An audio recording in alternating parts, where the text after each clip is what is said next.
Oh, hey, Rock Shot. How you doing? How you doing? How's everybody doing on this fine Wednesday night? Listen, lady, listen. I just gotta tell you. Anyway, so obviously our show's going in many directions, and we've changed a few things here.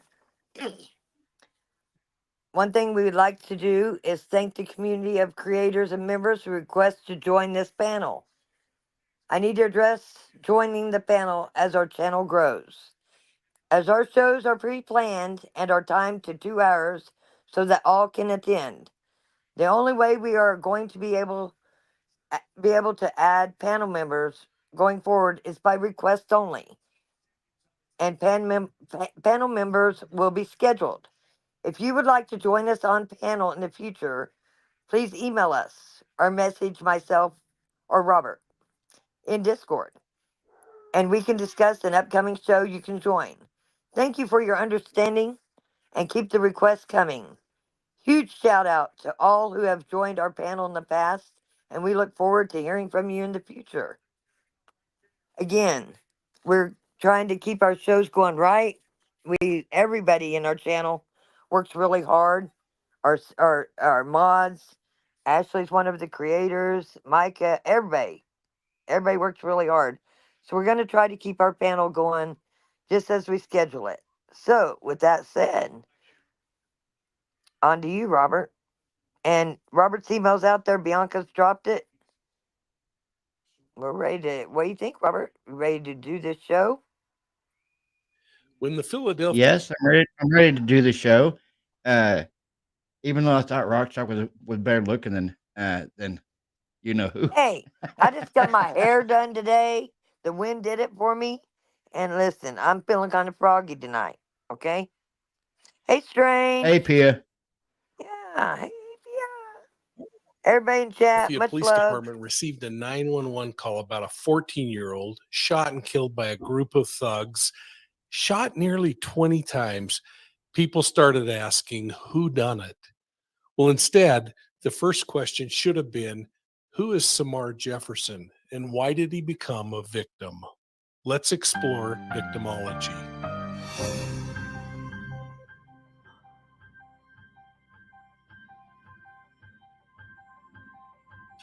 Welcome to Profiling Evil. If you're new to our channel, thanks for joining. If you're one of my university students or a longtime channel member, welcome back and thanks for your support. Either way, folks, I hope you'll take a moment and hit the like and the subscribe button. It's right here. You can ring the bell so that you get all of our informative videos like this one. Now let's talk profiling. 14-year-old Samir Jefferson was waiting for a bus on a North Philadelphia street corner around 3:30 in the afternoon when a group of thugs jumped out of a car and started chasing the young man. A block later, they got close enough to shoot him at least 18 times before they fled the scene. Jefferson was unarmed, and the question we all should be asking is, why was this young man targeted and murdered?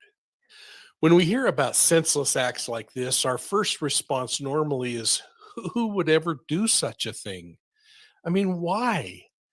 Experience has shown, though, that the most important question really should be at the time, who is the victim and why did they become a victim?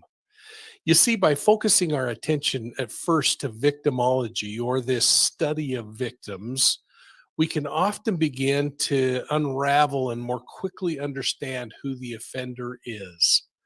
Now, much of what I'm going to talk about today comes from an old instructional manual that my investigative and training partner, Greg Cooper, and I wrote back in 2002.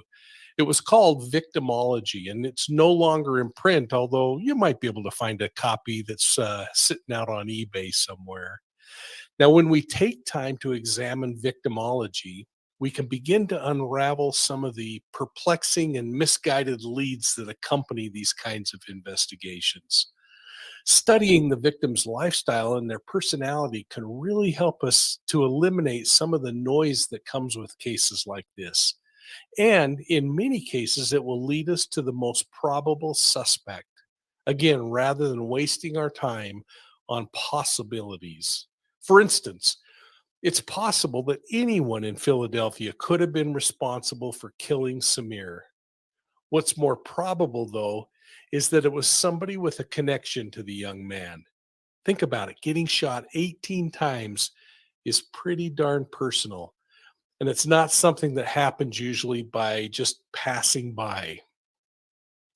The FBI's crime classification manual teaches that victimology is often one of the most beneficial investigative tools in classifying and solving violent crime. It is a crucial part of the investigative process, and through it, the investigator can be led to the offender. Victimology is an essential step in developing a possible motive for a crime, and overlooking the victim's personality or their lifestyle or risk level can really slow down the discovery of who the predator is. Research and experience have shown that the more violent and personal the crime is, the more valuable a thorough study of the victimology is. You see, by analyzing the elements of victimology, the investigator begins to better answer the questions of who, what, when, where, and how. As these questions get answered, the relationship between each different crime element becomes more clear. That clarity will point the investigator toward the most probable offender. The investigator needs to ask a series of why questions as part of the investigation. In effect, they need to ask questions like, why did this victim become a subject of the crime? Why was the victim selected by this offender? Why was the crime committed in this location? Why was it committed in this manner? Why did the offender approach the victim in the way that they did? And why did they assault the victim in the way that they did? The questions can go on. Why did the offender inflict these wounds on the victim? Or why did the offender choose a particular weapon? Why was the victim left in the position they were left? As you can undoubtedly tell, the victimology assessment process is rather complex. And in normal training circumstances, we'd spend a full day or more exploring just these principles. Instead, we're going to take a high level look and touch more on it in our next segment when we talk about the victim risk continuum. Victimology is a study of the victim's personality, their lifestyle, and the degree to which they contribute to their own victimization. Now, before you start emailing me with accusations of victim blaming, recognize this is not at all what I'm saying here. We have to consider the level of risk that a victim takes and whether the victim's lifestyle, their addictions, choices, circumstances, any of that might contribute to their victimization. The victim's role could range from innocence and ignorance to recklessness and negligence, a complete disregard for their own safety. This is too important of a question to disregard when examining these overall criminal events. Well, after completing a victimology, the investigator is better equipped to formulate a strategy for the case. Their evolving theories will be based on real information, not just a gut feeling. Well, I hope this segment helped you better understand victimology, or this study of the victim. It should help you better understand how important it is in the overall investigative process. And I hope it helps you better understand the principles of the victim risk continuum, which we're going to discuss in the next segment when we get together. Did you know that you can find Profiling Evil on YouTube? Okay, Miss Rock, take the victimology away. Well, you know what we're going over now is we're going to go over all the aspects of the case. We're going to go over some areas that some people don't go over, but it's public out there. It's available for anybody to look at. It's not something we're happy to do, but it's something that when you're trying to solve a crime, you got to do. So we're going to look out there and see what all risks surrounded 1122 for this targeted attack. It's very, very a targeted attack. But why was it a targeted attack? That's the question. Was it the house or was it the victims? We really Well, don't know which one it was. It could have been in the house. It could have been the victims. yeah, and I might say, this channel is for entertainment purposes only, but all this information is out there, so it's not something that we just drew out of a hat. We're going to keep this is going to be an ongoing series, and we're just going to go around the 1122, and we're going to see what could have caused it to be the house, what could have caused it to be such a targeted attack, whether it be on certain people or the house in general. We're just getting started. We are just getting started. One of the big things is I'd like to see what the parents have to say. And we've been going over interviews of Mr. G and his family. Now we got another interview we're going to go over. Yeah, do you want to do that one now, or do you want to? Because I was going to say that one as the best for Okay. last. Well, let's go with the next video. Let's get her going.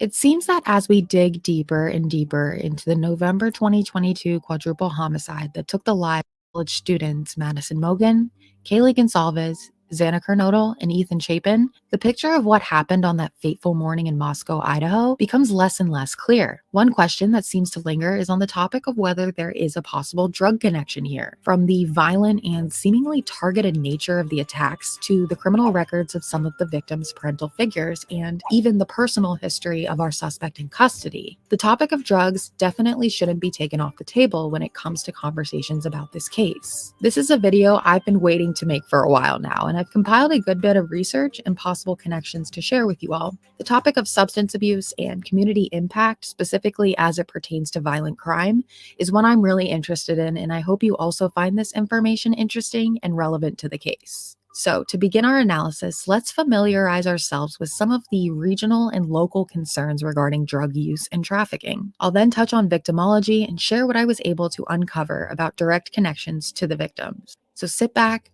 relax, take notes if you're the type, and let's dive into this treacherous topic. Every single day, somebody's tripping to Utah and bringing back heroin. The #1 drug problem plaguing state police is trafficked into Idaho communities 7 days a week. It's becoming more and more frequent. 5 years ago, we were seeing almost none.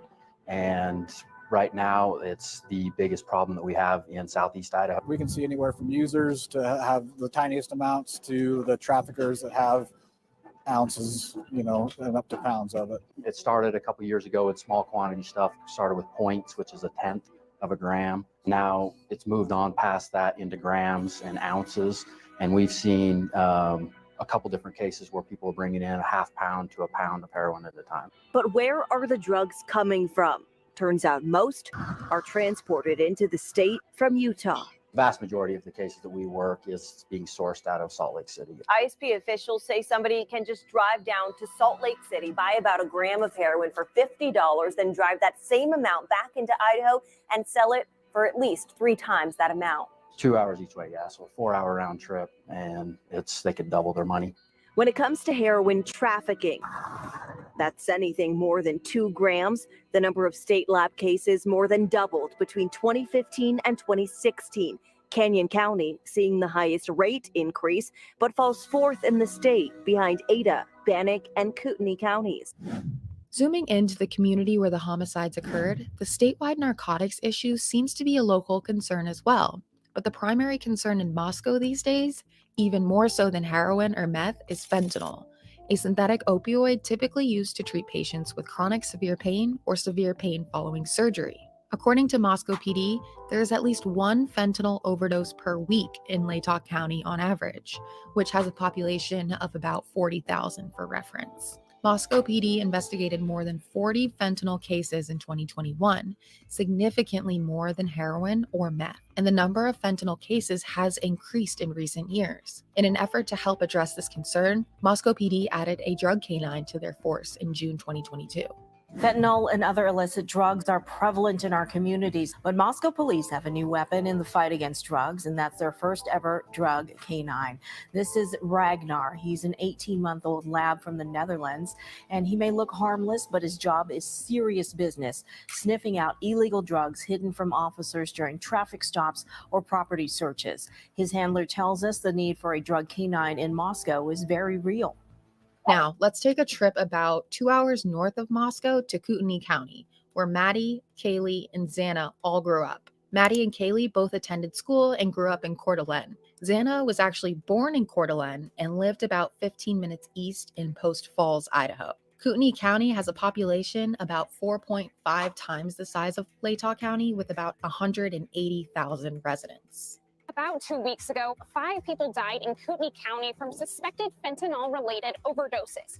Since my last report, an additional 2 more people have overdosed. The Kootenai County Sheriff's Office says fentanyl is continuously popping up all over the county. For Brandel, the fight has quickly become exhausting. He says he's tired of the community avoiding this conversation.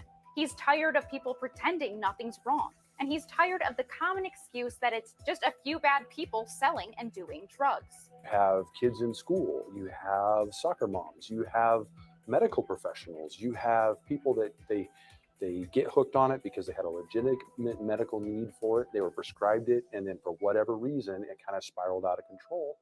He says there's no easy solution. The opioid epidemic can't be solved by law enforcement alone. The solution needs to come from the broader community, because right now, the problem isn't getting better, but worse. So it's pretty much common knowledge at this point in the case that Xana's mother, Kara Northington, also known as Kara Kernodle, has an extensive criminal record, including quite a few drug charges, most of which are in Kootenai County. And if you've been following really closely, you may have seen reports Maddie's stepmother, Corey Hatrock, who also has drug charges in Kootenai County. And notably, she was also represented by Ann Taylor, who was Kara Kernodle's defense attorney, of course, until she became Kohberger's defense attorney. So both of these women with direct connections to our victims, Xana and Maddie, were. Would you like to clarify that Aunt Taylor was not their attorney? Yes, she was not their attorney. Ann Taylor is over all of the public defenders, so her name is on everything. So when you get a document from the public defender's office, it's going to say Ann Taylor. That don't mean Ann Taylor is representing these people. That means she is the head over all of the public defenders. So those who say there's a conflict of interest, and did this, and did that, that's not true. She's got plenty of people that work under her office. She's just the lead person, Ann Taylor. Are facing serious, and I mean serious, drug charges at the time of the murders in Kootenai County, both being represented by the same public defender who now defends Brian Kohberger. So keep that in mind. But we're going to dive a little bit into these charges because there's some really interesting stuff here. And the media hasn't really touched on all of this, but it raises some serious questions. So starting off with Xana's mother, Kara. She was notably arrested on November 19th, 2022, so just a week after the homicides, on 2 counts of possession charges. So under Idaho law, a possession charge under IC 37-2732C subsection 1, any person who violates this subsection and has in his possession a controlled substance classified in Schedule 1, which is a narcotic drug, or a controlled substance in Schedule 2, is guilty of a felony and upon conviction may be imprisoned for not more than 7 years or fined not more than $15,000 or both. While this is a serious charge, a possession charge is much less severe than a possession with intent to deliver charge, which Kara caught in Nez Perce County in August of 2021, also accompanied by another possession charge. And this specific charge reads as follows: it is unlawful for any person to manufacture or deliver or possess with intent to manufacture or deliver a controlled substance. A person who violates this subsection with respect to a controlled substance classified in Schedule 1, which is a narcotic drug, or a controlled substance classified in Schedule 2, is guilty of a felony and upon conviction may be imprisoned for a term of years not to exceed life imprisonment or fined not more than $25,000 or both. Now, this August 2021 case, which was the possession with intent followed by another possession charge, is actually still pending. And check this timing out because it just gets weirder from here. It looks like Kara changed her plea to guilty for this charge on September 13th, 2022. She was supposed to be sentenced on November 17th, 2022, just 4 days after the murders, but she failed to show up for the hearing, and it doesn't look like she's been sentenced to this day. But needless to say, Kara is facing some serious jail time. From what I can tell, Idaho is very strict in terms of minimum sentences for drug crimes, and there may be some concerns regarding habitual offender. Under Idaho law, if a defendant is convicted of any felony for a third time, either in Idaho or outside of the state of Idaho, the sentence on the third conviction is a period of incarceration of 5 years to life. So there's that extra caveat to worry about. She's facing some serious time with these 3 possession charges and the more severe possession with intent charge. So obviously, I wish her the best, and I hope that she can get the help that she needs to turn her life around. Moving on to Maddie's stepmom, Corey Hatrock. She married Maddie's dad, Ben Mogan, in August 2020. And as I mentioned, some folks online have made connections to her recent drug charges out of Kootenai County, noting the odd timing as it pertains to the homicides. So stick with me here. Corey was sentenced on November 7th, 2022. This is the Tuesday before the murders, and it looks like she took a plea deal. So back in June of 2022, she was charged with 3 counts: a possession charge, possession with intent to deliver, and a drug paraphernalia charge. She remained out on a $15,000 surety bond until her sentencing. At her November 7th hearing, it looks like she pled guilty to the less severe charge of possession, and the other 2 charges, including the more severe, that intent to deliver charge, were both dropped. As a result, Hatrock received a 3 to 4 year sentence in state prison. It's also worth noting that Hatrock was only 1 month into a 2-year unsupervised probation when she caught these charges, stemming from a March 2022 drug paraphernalia charge that she pled guilty to in exchange for no jail time. So that may be a reason they handed her a stiff sentence despite her guilty plea. So why does any of this matter? And it might not, but here are some facts that you're going to have to rationalize. Time of the quadruple slaying, both Kernodle and Hatrock were in the process of or just accepted a plea deal with Kootenai County prosecutors pertaining to drug possession with intent to deliver. 2, in Hatrock's case, she was able to get both the drug paraphernalia charge and the much more severe charge of possession with intent to deliver, both dropped despite having been on probation at the time. 3, it is a known fact that prosecutors will oftentimes offer deals to a defendant that could help them in another case. For instance, they can offer a deal to someone who, though guilty, is prepared to give testimony about a co-defendant or help resolve some other unsolved case. 4, per documents filed by Koberger's defense, we know there is a possibility of an informant in this case. 5, Kara told Ashley Banfield at News Nation that she believed that Xana's dad, Jeff Kernodle, changed the locks on Xana's bedroom just 1 week before the homicides. Are these all coincidences? Is it possible that during these plea bargaining negotiations, information was disclosed that made the wrong person or people angry? We still don't know anything about our nexus from the suspect to the victims, or any of the complicated factors that may surround that particular connection, if indeed it does exist. I just have a nagging feeling that these proceedings are important, and I want to know what you think. Does any of this shine light on a possible nexus? Is it possible this crime was committed in retaliation, or to send a message, or even silence somebody with information? Let me know what you think in the comments, and I'll see you for part 2 of this analysis, where we will explore some other aspects of a possible drug connection in this case.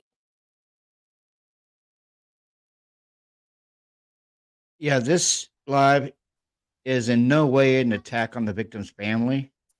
What it is we're setting up the victimology towards the killings of 1122 King Road. So, if anyone's Right. watching, uh, this is not an attack on the victim's family. We send our heartfelt love and condolences out to the victim's family. This is just a victimology live to set up exactly why the crimes took place.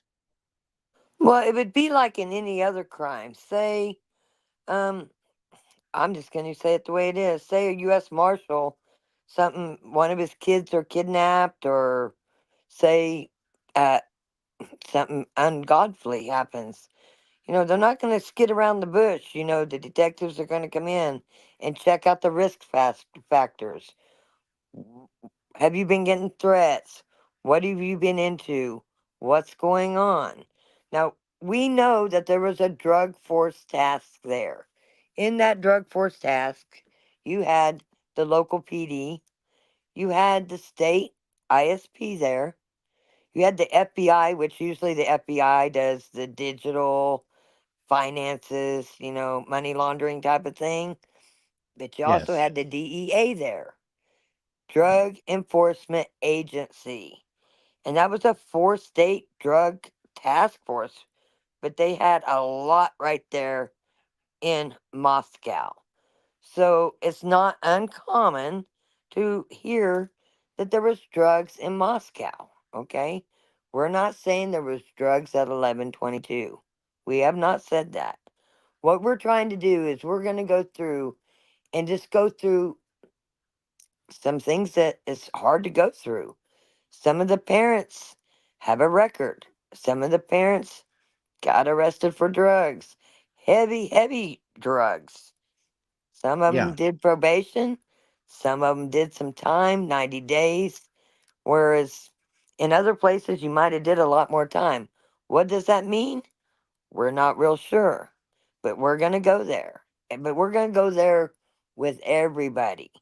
There's a gentleman that was arrested a while back with she's not a young lady, and then just here in the last week and a half, that same lady was arrested again. You got to talk about a college town that mostly has college students, but there's also a big drug problem. What are the chances that all these people that is doing these major drugs and getting busted with major drugs, do they know each other? We don't know. But that's where we're going. We're going to try to do the answers that nobody else wants to do. Yes, we are talking informants. Who is the informants? Talking to our group here, you in chat. Do you believe there's informants? Because I believe there's some informants, but I don't know who they are. If you read the PCA, it says there's informants. And it says if their names are released, it puts their life in bad danger.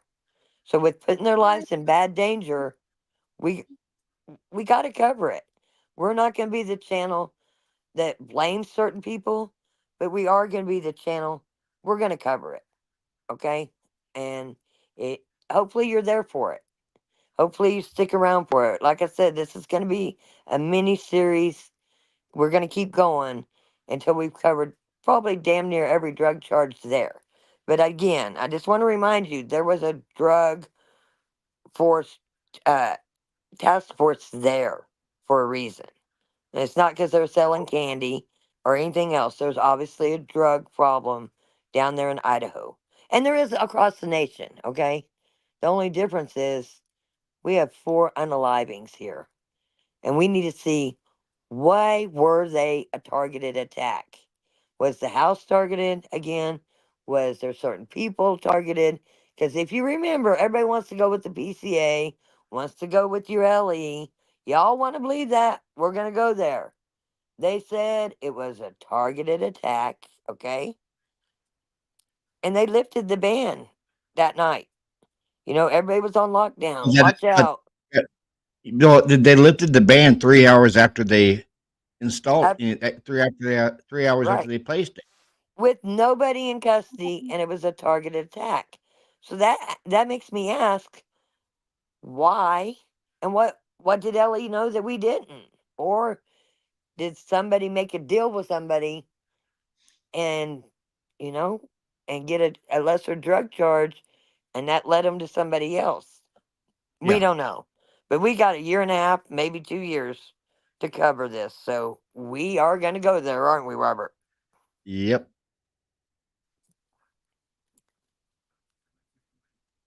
So we have the next video, correct? Yep.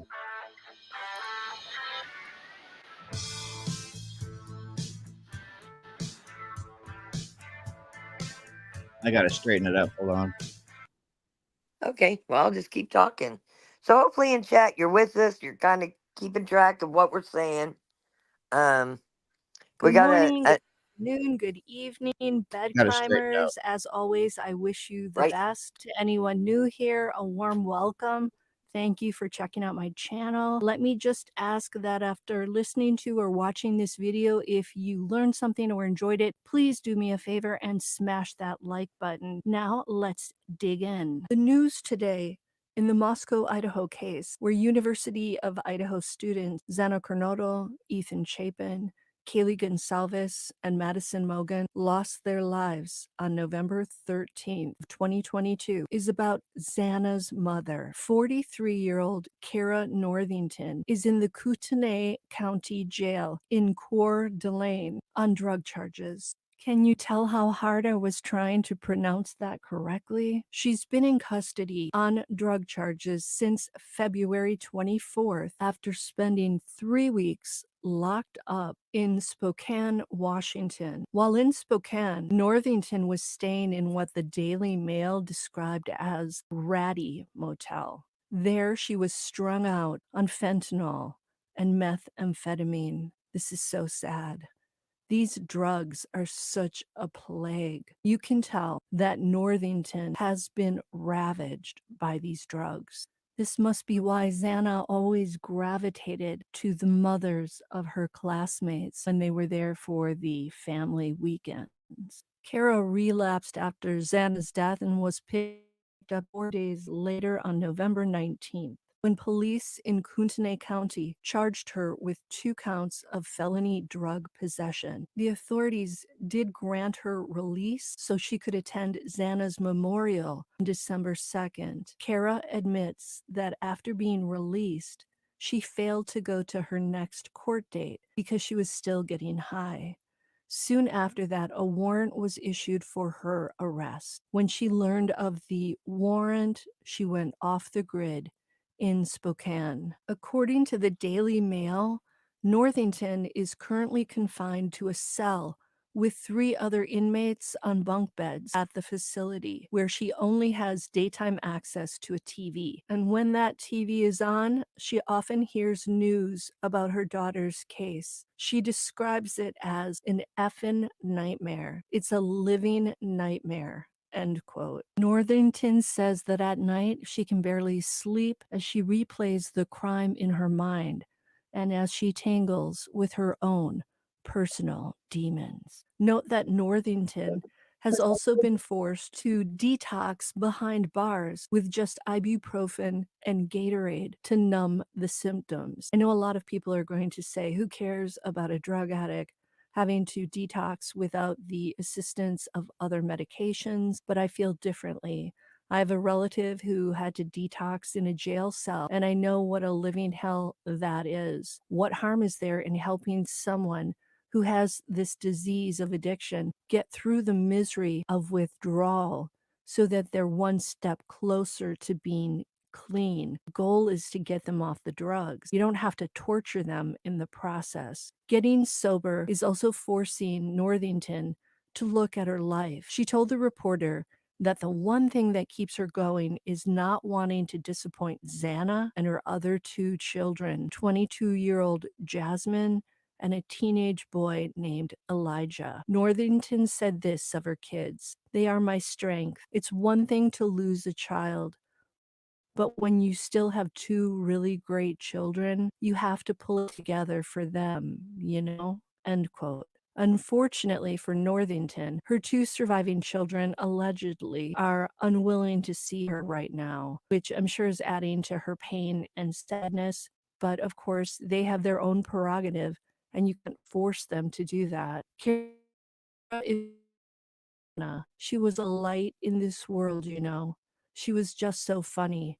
She could make everyone laugh. Send your kids to a good school and you think they're going to be safe there. End quote. Northington has been vocal about her upset that her other daughter, Jasmine, was attending Washington State University alongside Brian Koberger, even after the police identified him as a suspect. That was when the police had him within their sights. They had not released that information to the public yet. I have to agree with her that her daughter should have been told, but perhaps the police had to keep that information tightly locked down. By the way, Kara also told the Daily News that she regrets her interview with Ashley Banfield of News Nation. It was during that interview that Northington expressed her heartbreak over her public defender, Ann Taylor, dropping her in favor of representing her daughter's alleged attacker, Brian Koberger. Taylor has since explained that although her name was on every legal document associated with Northington in Kootenai County, that was only because she's the county's chief public defender. Taylor has said she's never met with Kara Northington. I don't know if it's Kara or Kara. So it sounds like Northington was exaggerating her relationship with Taylor in that News Nation interview.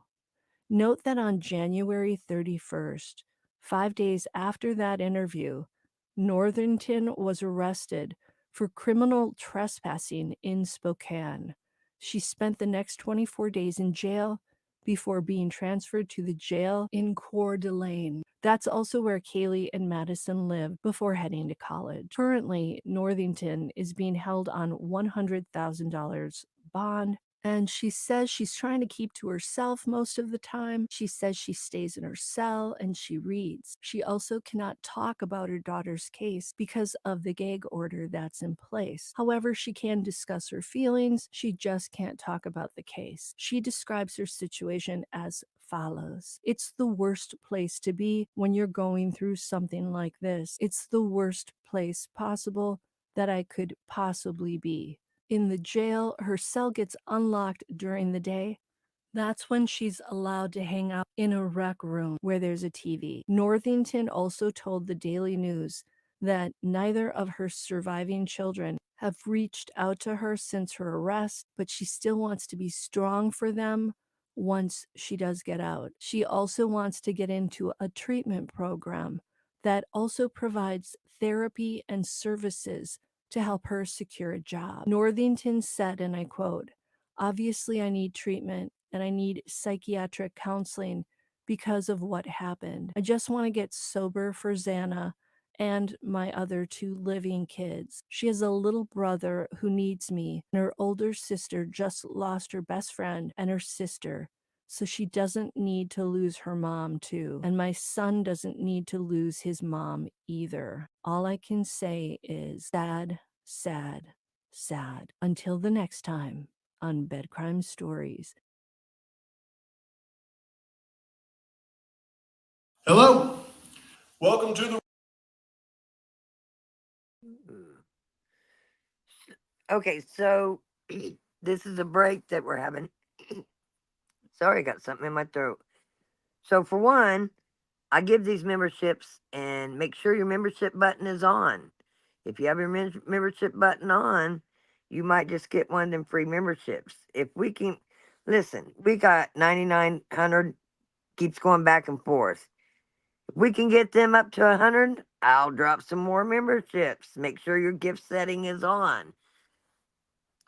It costs you nothing to hit that like button. We'd like you to Yeah. subscribe, but it costs nothing to hit the like button. It's free, just so you know. Now back to the video that we had before. You know, I don't know about anybody else out there, but I watch true crime. I watched a lot of mainstream media, but I started watching this Idaho4 when it happened, and I was watching mainstream media, and I just didn't feel like I was getting the right story.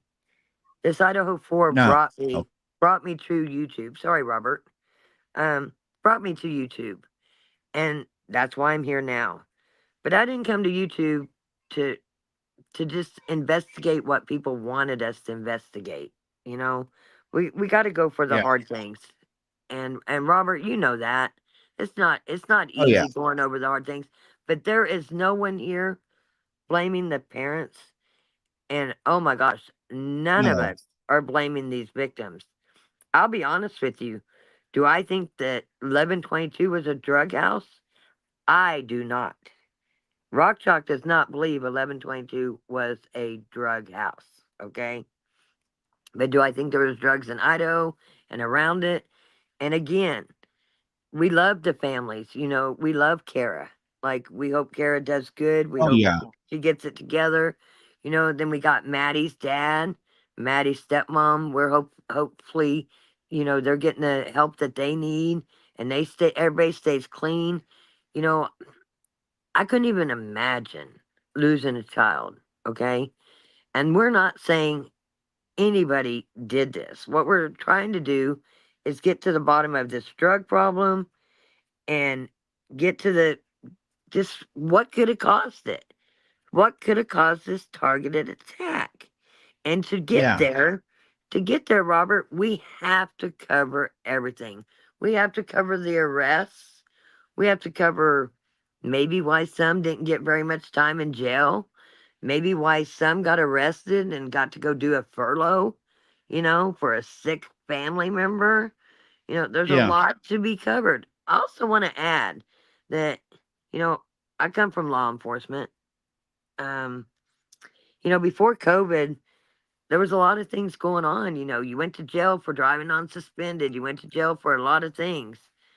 Since COVID, things have changed. I mean, I know here in our town, the one I'm in now, which I have 4 different towns, so good luck finding me. But the one that I'm in now, even a gun possession and drug possession, they was getting a citation. Their drugs and their guns were taken, and they never made it to the jail. They got an appearance. They got a citation to appear in court. Yeah. So could that happen in Idaho?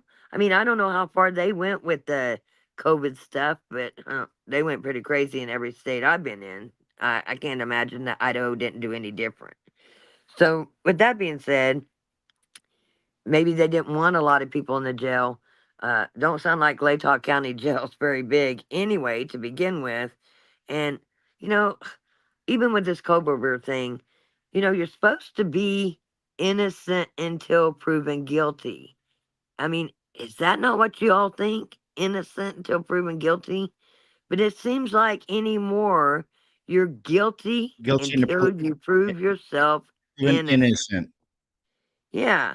And not only that, y'all, not you all here, but out in the YouTube world, you guys are so convinced. I watched a live last night. I had to get off of it, okay? But the man was demanding the alibi of Kohlberger. I thought it was up to the DA to prove that he did it.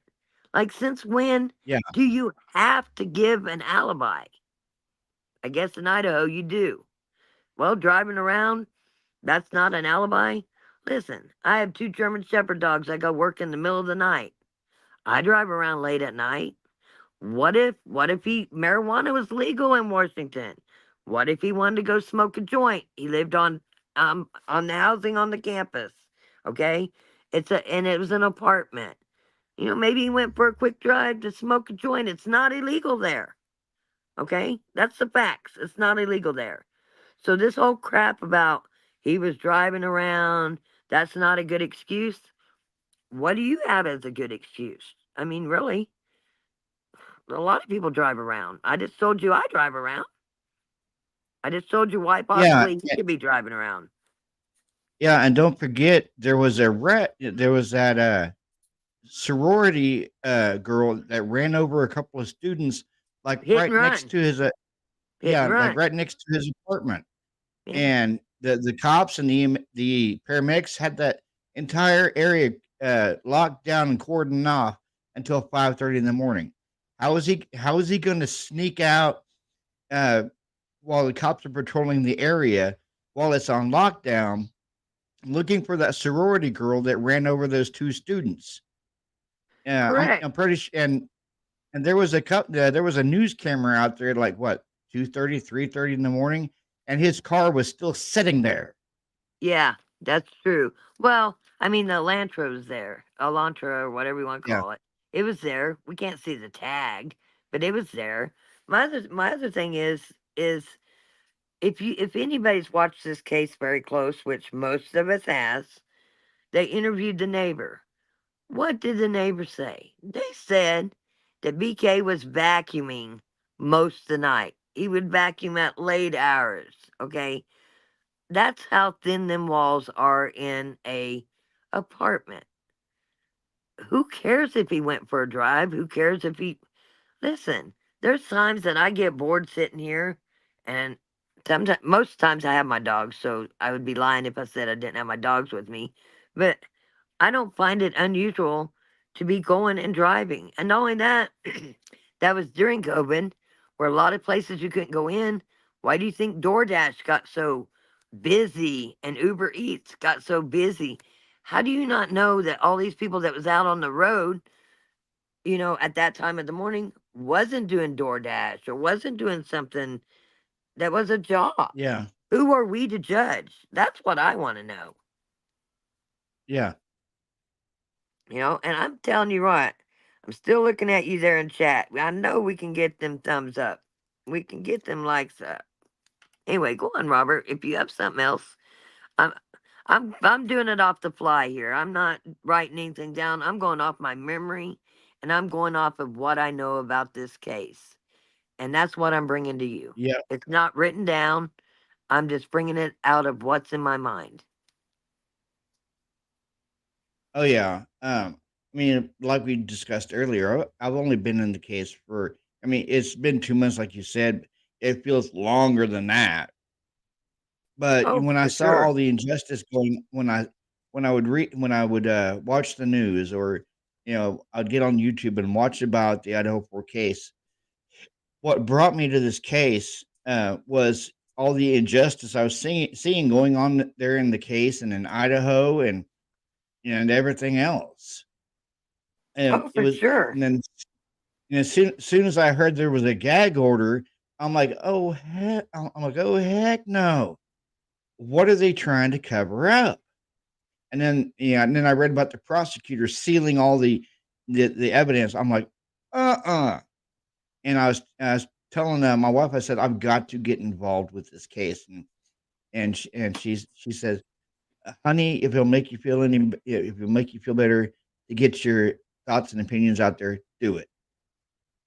Right. And I want to cover something real quick because some people were late coming in. Yeah. We are no longer dropping the link during a live. This is a live that we've worked very hard at, that our whole crew's worked very hard at. We are no longer dropping links for people to come up unless it's a fun night and we drop a link for that. Otherwise, you can get a Yeah. hold of the email. We can set it up and you can come and we'll set it up and you can come get on the panel. Otherwise, like, we're trying to do a show here and none of us have this written down. We're giving it to you the way we see it. So we will not be dropping the link. I want that very well expressed out there. We're not dropping the StreamYard link tonight, okay? It's no offense to anybody, but it takes a lot to get up here and focus your mind and keep doing the show that you're doing than to be ran off a trail that we're not going to be ran off of no more. We're going to keep on going. Yeah. Now, I wasn't meaning to pull that Jay Embry video up. It was an accident. I was gonna see if you want me to go ahead and play it or skip on to the next video. Is it the last one? It's the new one he dropped today. We could. It wasn't part of our plan, but if you got it there, we'll play it. But I do want to say this. So we got people in our chat. You think BK is 100% guilty? I get it. I am on the fence. I think he could be a Fed. If you want to know the truth, that's my opinion. You know, you'll see in this video. Listen, Jay Embry, I'm down. Let's go. I'm down to do a panel with you. I definitely think I could give you a run for your money on it. So if that's said, run let's go for ahead his and play money? it. Because wait till you hear what he says found in the car. Yeah, see, what's weird. It looks like he's in an interrogation room, does it not? It does look like that. But he says something in this video that I did. Jeff H., I know you pay attention to everything in the PCA. I want to know. I'm not going to tell you what he's going to say. But at the end, I'm going to ask you a question. And hopefully somebody out there has the answer to it. Ooh. Yeah. Yep. I am once again your host, Pavarotti, here to bring you information on the Idaho4 case. Now, as a disclaimer, this channel is for entertainment purposes only. These are my opinions. I'm not here to slander anyone. And with that being said, let's get started. Today, I want to discuss some information that I put out in a previous video. And after further review, I realized that I did make a mistake. And when I make a mistake, I always own up to it if I realize I've made it.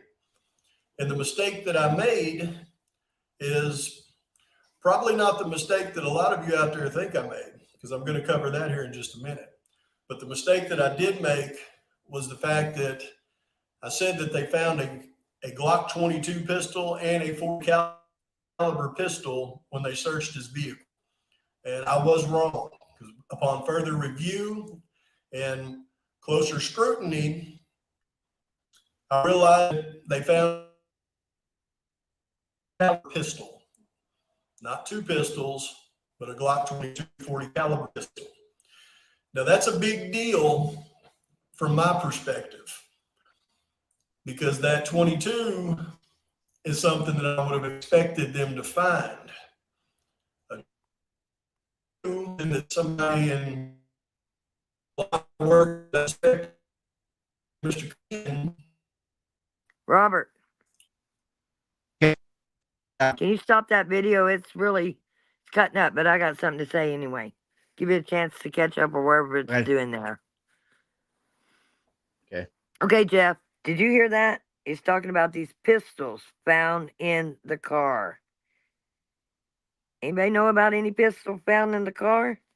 Because I'm looking in chat right now. But I will tell you what's issued to LE, and that's a Glock. And that's what he's saying. He just corrected himself that it was a Glock found in the car.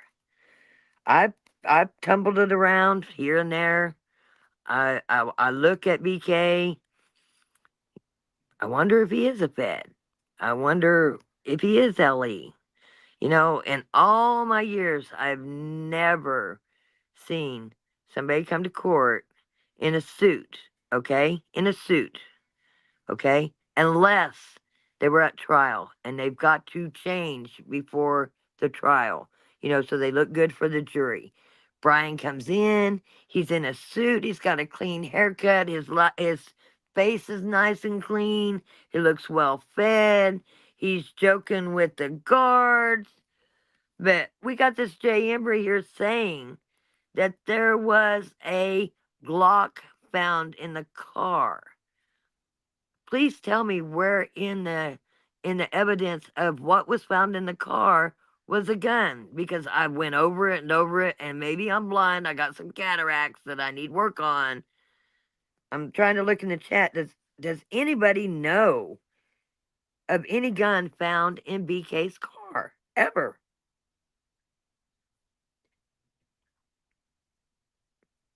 Okay, so that also leads me to believe, Jay Embry, I know you're Ellie, maybe XLE, but I still think you're Ellie. I don't know what you're doing, but I'm down. Let's go.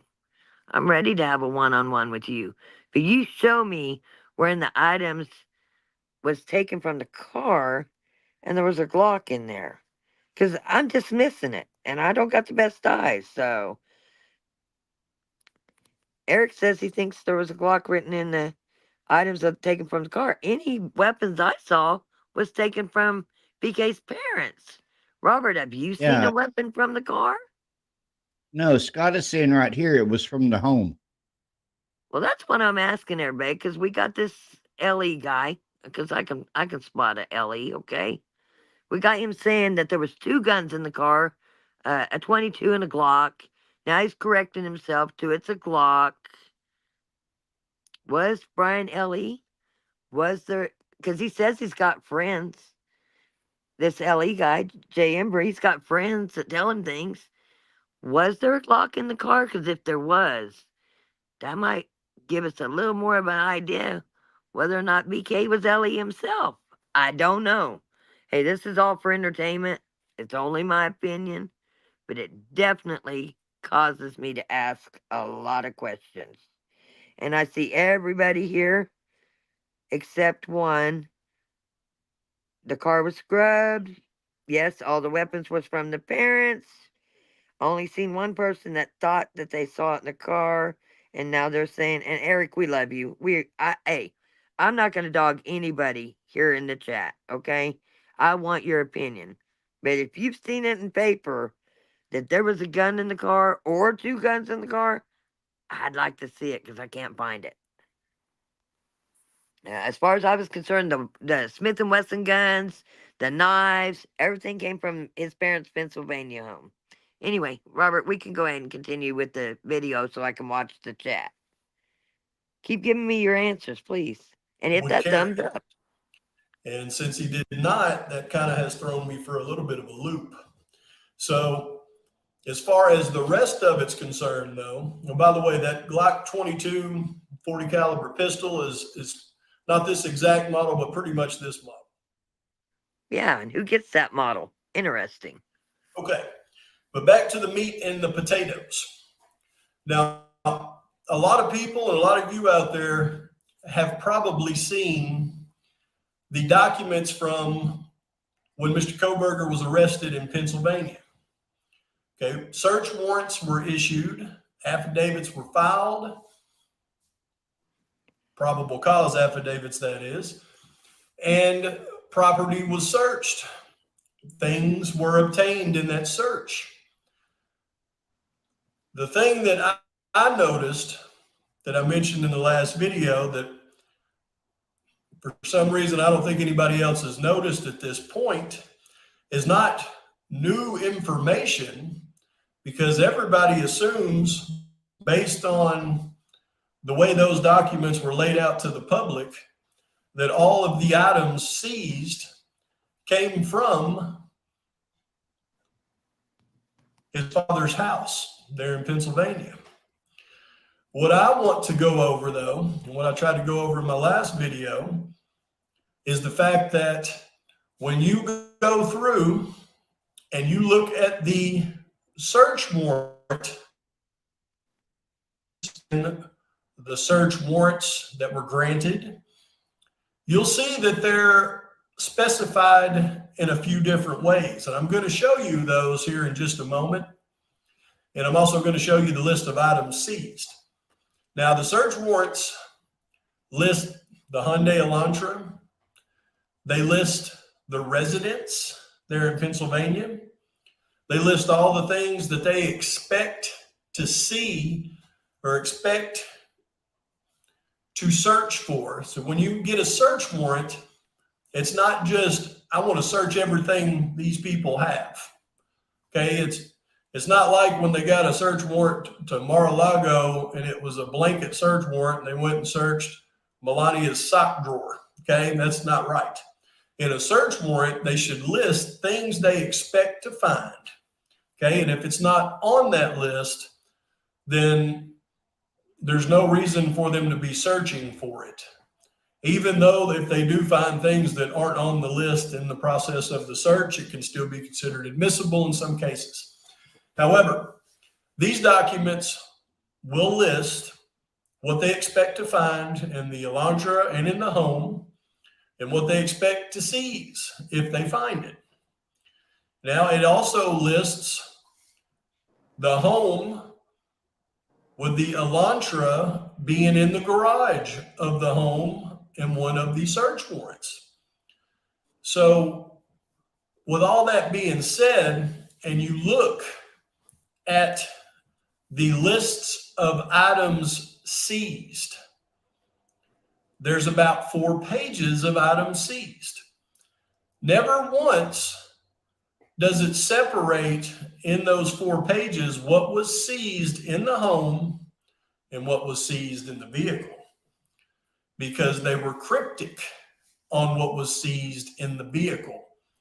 In the vehicle, instead of listing the property that was seized, they simply listed one of one and said, "See attached FBI doc."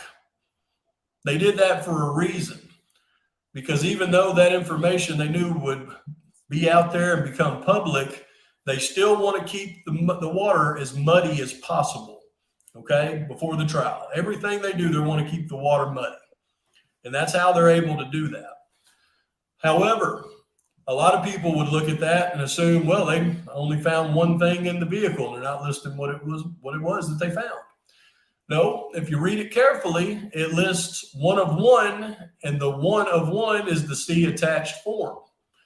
So then we've got to go to the attached forms that list all of the items seized in the vehicle and in the home.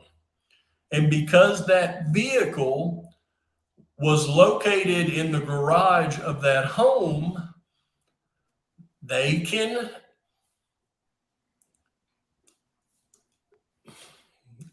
rationalize having Mr. Koberger's father.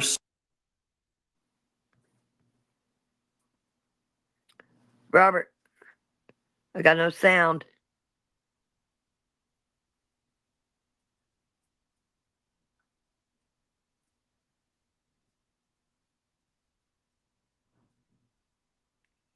Hopefully you guys can hear me. Yeah, who made that list? And they are trying to muddy the waters. Who's trying to muddy the waters? MPD? I would like to know that. Hi, Casey. MPD I'd like to muddying know the that. waters? Prosecutor, maybe? What's Jay Embry doing here? We I'm could- kind of curious. This he's only been around, what, 2 months, if that? 2 months. Where do you come from? It And could why all of a it sudden, could, why all of a sudden is he interested in this case? I'm really curious. Like, I'd love to have a talk with him. I Definitely. mean, it could be MPD Yeah. muddying the waters. Yeah. It could be the prosecutor muddying the waters. We don't know who's muddying the waters here. Not only that, Ashley has a great response. Feds and informants go hand in hand, and that is true. I can prove it. A Fed and an informant that's walk into true. the bar. Yeah, but she's been saying that. And I hadn't had a chance to say it, but they do. You get arrested. You got information. You plea deal down. You become an informant for a lesser charge, and that's where it goes from there. Who got too close to the informant? Did Steve G get too close to the informant? We don't know. We've seen it out there. Seen plenty of creators talking about it. So why not try to figure out who got close and too close to the informant? Who is the informant? Who do we all think the informant is? We're going to play several videos for the next several weeks that is going to bring out a lot that is going to make people really wonder. Again, We're not trying to bash the parents. We love the parents. No. Even the ones that got arrested, even the ones that had a drug problem. You lost your child. We feel horrible about that. We are not blaming you. Yes, we do. We are trying to get to the truth and make sure that everything is covered. And unfortunately, this has got to be covered. And we're willing to do it. So I'm down for it. Let's go. Yes, and yeah, Bianca said all about money. Who's making the money from this whole production? Yeah, not only that, I mean, come on. Been around a long time. If you hear people say cartel. Let me tell you what, the cartel would do one of two things. They would blow the house up with everybody in it, or they'd come in guns a-blazing. A knife is personal. Very, very personal. You show me anywhere that the cartel just goes in and stabs people like this. The cartel's pissed. They're going to blow up the house, or they're just going to come in with guns and just be blazing. Makes no sense, does it? And murder trials are No, uncomfortable. Do you think I feel good sitting up here talking about this? I don't feel good about it. But do no. I think these victims should get the answers and everybody should be caught? 1000%. So if I get one or two people unhappy with me because I'm going somewhere that nobody else wants to go, I'm okay with that. Because I want to know. I want to know every aspect of it. And with a gag order, it's really hard to figure things out. So we've got nothing left to do but investigate everything. Yeah. And I want to see a 1 in the chat if you guys think it's personal, or 2 in the chat if it was a crime of passion.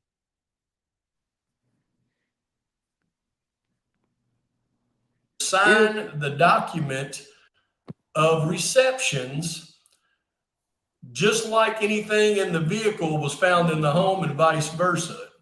They can sign it as potentially he is the owner of anything in that vehicle, because the vehicle is located in the garage of his home. So there's other methods that we must use. We must use deduction when going through trying to determine what was actually found in the vehicle versus what was actually found in the home. Now, I'm going to show you all those documents. I'm going to go through it kind of quick. So if you want to go back and pause and look at them, or if you want to go online and look them up yourself, you can certainly do that if you're interested. Once it's done, though, I'm going to focus in on one page in particular, and that's the items that were seized that I believe, it's my opinion, were seized from Mr. Koberger's vehicle. Let's look at those now.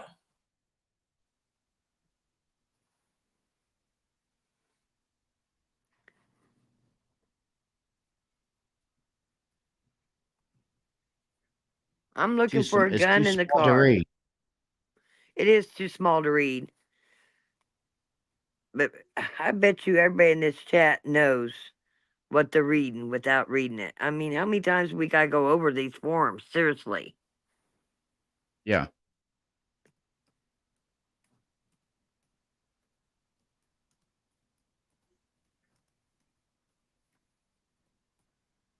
We can't blow them up any bigger, but you guys know this is there's the arrest warrant, there's a PCA. The search warrants.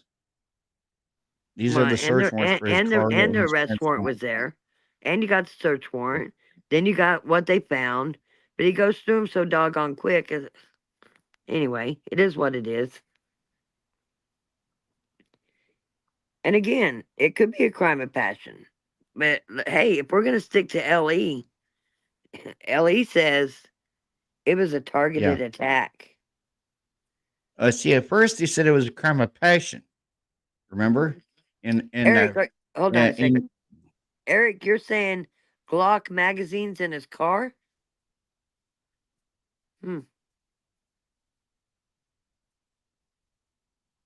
Yeah, Casey said at Rock Chalk, it's a Glock 20/40 caliber. In the car? Because this says Albrightsville, Pennsylvania. I want to see where it says it in the car. Because I could have missed it. Listen, I'm old, okay? I don't remember everything like you youngsters do. So I just want to make sure that it was in the car.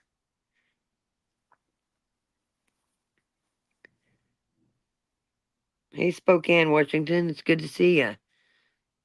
I'm trying to raise it on my iPad here to see here if it's still pretty blurry. But every weapon that I saw was in the house. 3 mags, 40 caliber in the car. Is that what you're saying, Eric?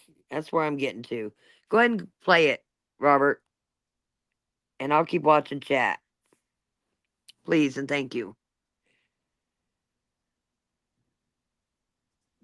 Okay. So how do we determine what was in the vehicle and what was in the home? Well, as we start to go through page number 1 and look at the items that were seized, you will notice that the first page of the confiscated items differs from the other 3 pages in terms of what they are. And you just have to look close to be able to see that. Because in the first page, you'll see they found Glock 22 40 caliber pistol, 3 clips for that pistol. They found a book with page 118 underlined in it. They don't tell us yes, I would know what book that was. This is cutting out really bad, Robert. Go to page 118 and read the page. Your video's cutting out real bad. I don't know what's going on there. The next thing that you'll see on there is a phone charger, things that we would expect to find in a vehicle, a laptop. Now, since the other pages contain multiple laptops and computers, it's easily assumable, wish that was a word, but it's easy to assume that that one laptop would be found in his vehicle. Remember, he's from out of town visiting. He's going to have things left in his vehicle like that. The other thing that we notice is they found green leafy substances. That's a law enforcement way to describe marijuana, and they describe it like that because they can't actually say marijuana until they do a test on it to prove it's truly marijuana. You were right. And they found also a bag, a plastic baggie with marijuana in it. Those are things I would expect to find in a vehicle. It doesn't match the other pages. But then there is the giveaway. An envelope containing all of his vehicle information. Now, all of you out there that own a vehicle or drive a vehicle, rent a vehicle, whatever, borrow a vehicle, we've got either an envelope or a little owner's manual thing that's got all of our vehicle information in it, right? You gotta have that, because what if you break down? What if you get pulled over? And what if we saw it? Everybody has it. Nobody has that in their bedroom, their parents' house. So when they're going through and they're got vehicle,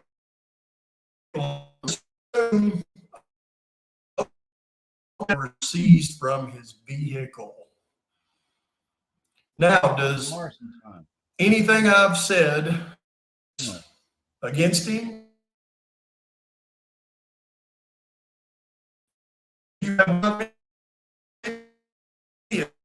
Robert, this audio is skipping very badly.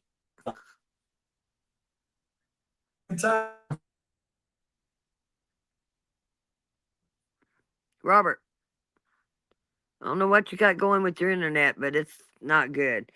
So, I'm going to go back to this. I read right here while we were waiting, while that was skipping, that what was found in the house. That's where the guns and the weapons were found, was in the house. Okay?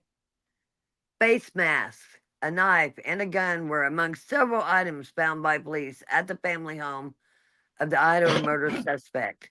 New court documents show they were taken from Brian Kohlberger's parents' home in Pennsylvania, where he was arrested in December. Knives, black masks found in Idaho murder case. Like, I see nothing about a weapon in the car.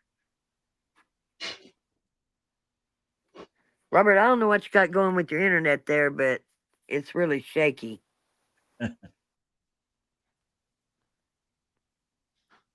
If this keeps doing that, we might not be able to finish this video because I won't be able to handle that shakiness. Okay. If you're interested and watch all of my videos, then you will find that I have a theory. And that theory hasn't changed since day one.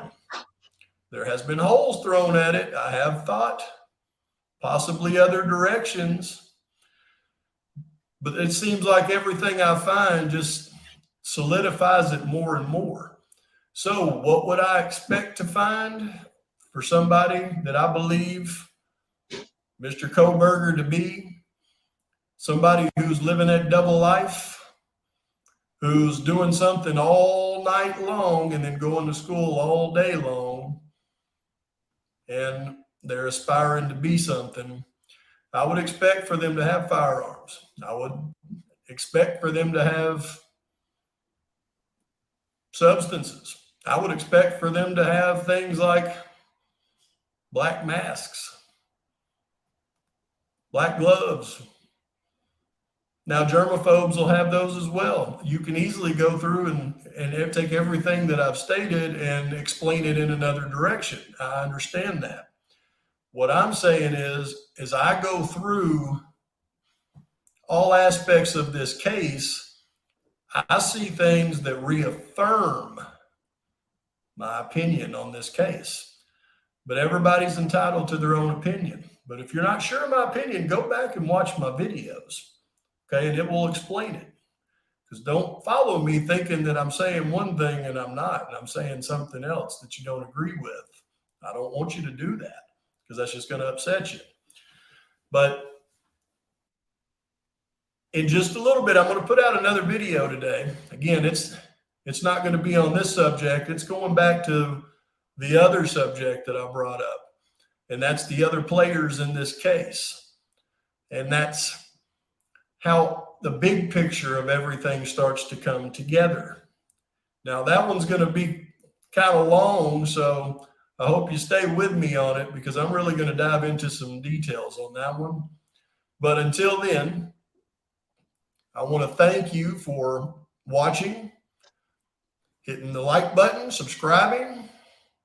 I also want to thank you for all your comments, your criticisms, your agreements and disagreements. You know, there's nothing wrong with that, right? You are entitled to your opinion, and I want to know it. But until next time, Pavarotti's out. I still say he's LE. I've said that from the beginning, but can you look in your Discord message? Because I found a little clip that might help you. Because I'm still stuck on this what was in the car thing. Because I see some people saying that there was a weapon, there's not a weapon. I gotta know. You see that in your Discord, Robert? Can you share that? Is that easy for you to share? What do you guys think? I know I'm still stuck on that, but woo. Yeah. Okay, so if you're a Drip Drop fan and you watch Drip Drop, do you remember him saying that there's some people that's come recently into the YouTube community to throw us off? What do you think? Think this guy could be trying to throw us off? I mean, LE wouldn't lie if he's LE. I mean, if there was a gun in the car, I guess he wouldn't lie about it, would he? Or is he making up there's a gun in the car? I don't know. That's what I want to know. It's very important to me that we get to the facts and we get to everything.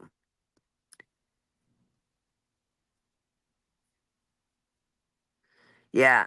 Casey, I know. Parents' home. I didn't A see knife. where he said he was. Oh, Stupid enough. Robert, let me But finish. a knife, a glove. Sorry, I thought you were finished. Oh. My bad. My bad. I thought you were finished. So Casey says in one of his videos, he says he was XLE. So XLE is all of a sudden 2 months ago to start with the Idaho4 case. That just makes no sense to me. Does it you? I think he's.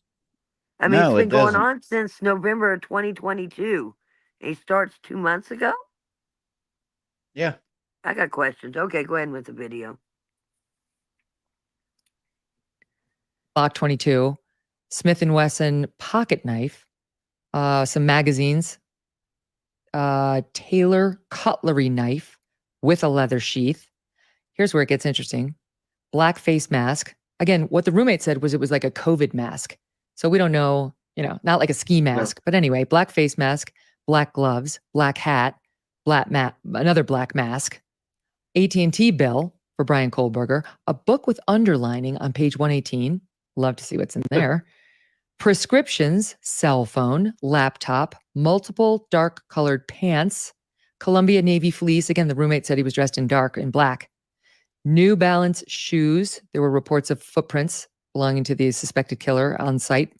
2 pairs of dark colored boots, a criminal psychology book, note to dad from Brian, and inside his car, a shovel. Interestingly, they list 36 dimes, 82 nickels, 8 pennies, gloves, goggles. That one threw me for a loop, Howard. And then they took parts of the car. Parts of the car, okay. Yeah. So basically, they're just telling. While we're on panel here, I've been looking it up. I don't see anything with a gun in the car. So we're going to move on. Casey said, he said in that video something like the car was inside a garage, which is an extension of the parents' home at Rock Chalk. But I do agree. What is his agenda? All of a sudden, he comes on the YouTube scene. Exactly. Where's this guy been since November of 2022? Yep. When I was watching the mainstream media and going, what on earth is going on here? Why on earth? What is mainstream doing here? What happened to these poor souls that passed away? I don't get it. I don't get it. And I think we never will. Anyway, so that's for Jay Embry, and the offer's still on, buddy. I'll be glad to go down with you and have a good debate, a good, respectful debate. Sudi asked, what happened to the rest of the car if they took parts? Anyone? What happened to the people that said let's see. I'm not even going to say her name. It's a rolling crime scene. I'm telling you, it's a rolling crime scene. When they get a hold of that car, it's a rolling crime scene. They didn't find nothing in the car. Yeah. Except a shovel. Think she retracted her statement? I don't think so. So, Robert, our next video, is it the interview? It's about our next interview is about Maddie. Okay, let's go.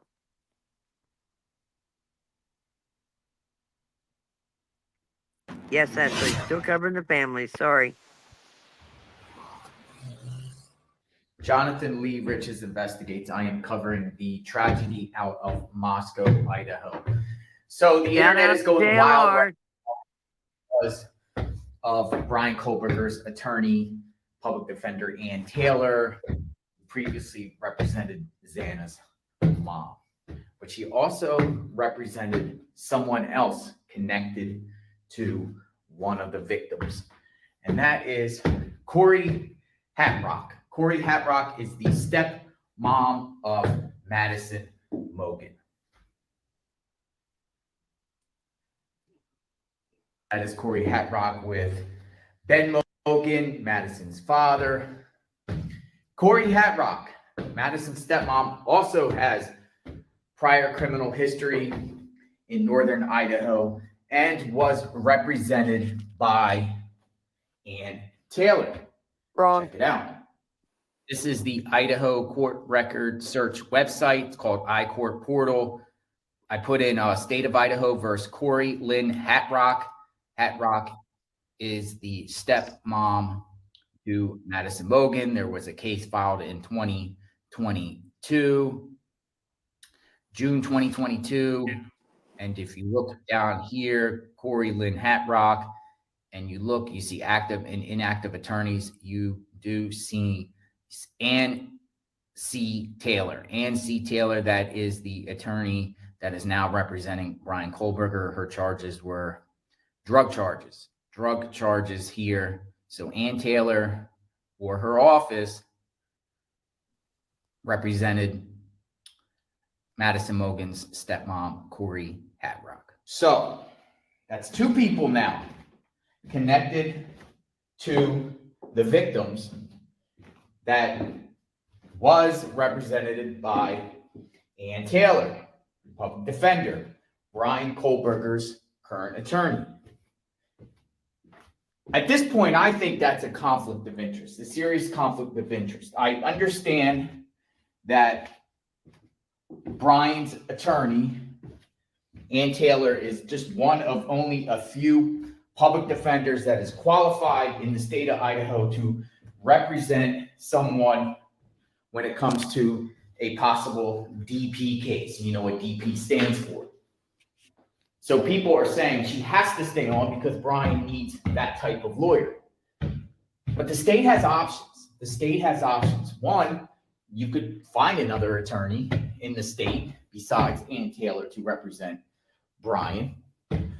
Two, if there's no public defender available, the state can also pay for a private counsel for Kohlberger, and the state foots the bill.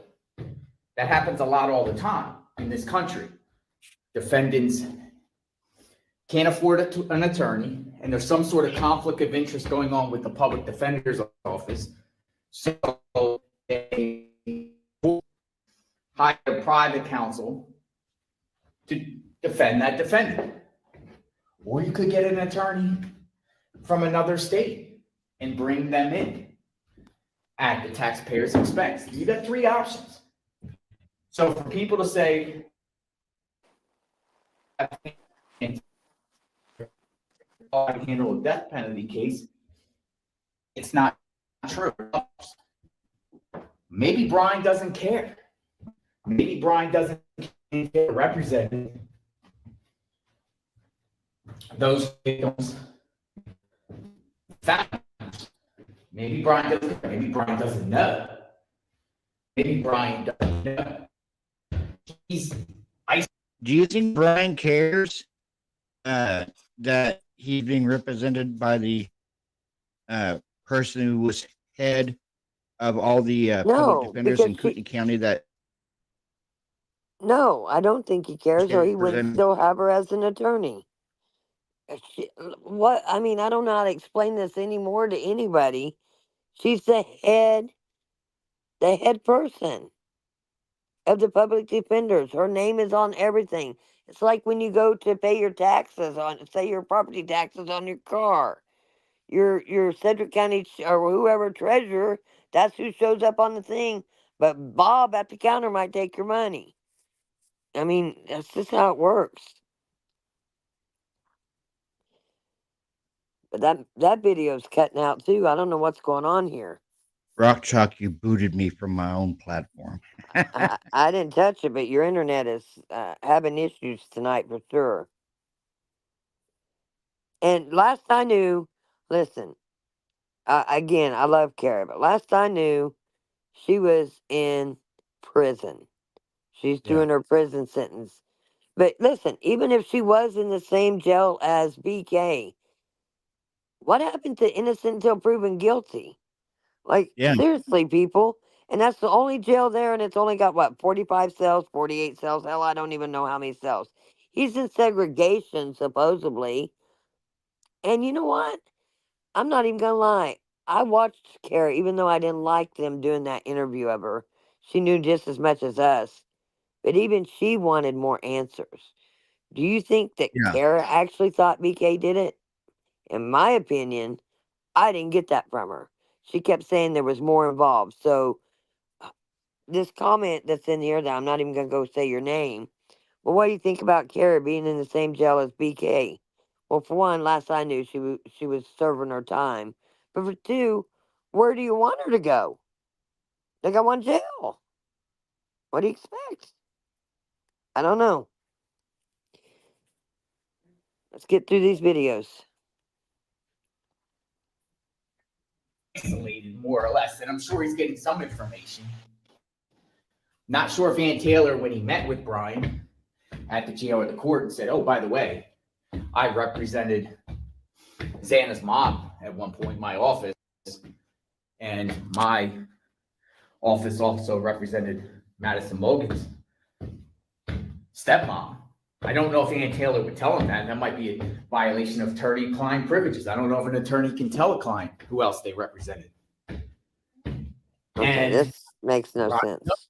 or not. Do you think Brian knew this information? And if Brian knows this information now, because there's a lot of, by the way, I'm exercising. I like walking up and down steps when I'm traveling. If it's not been brought.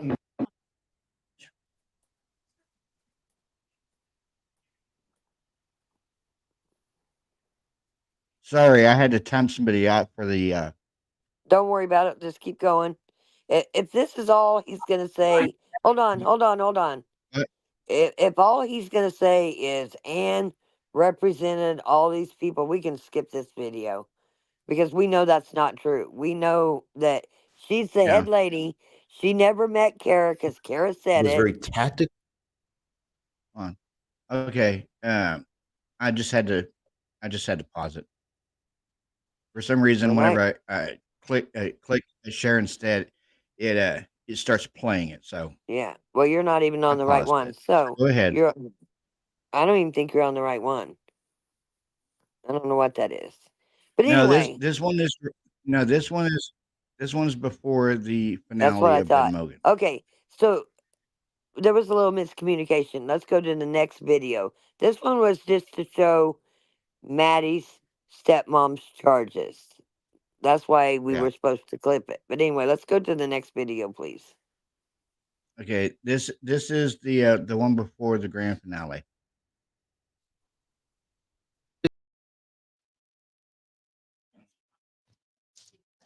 But there's Okay, then let's discuss this before we move on to the very tragic one. I did not know that one person could control like 3 to 5 informants.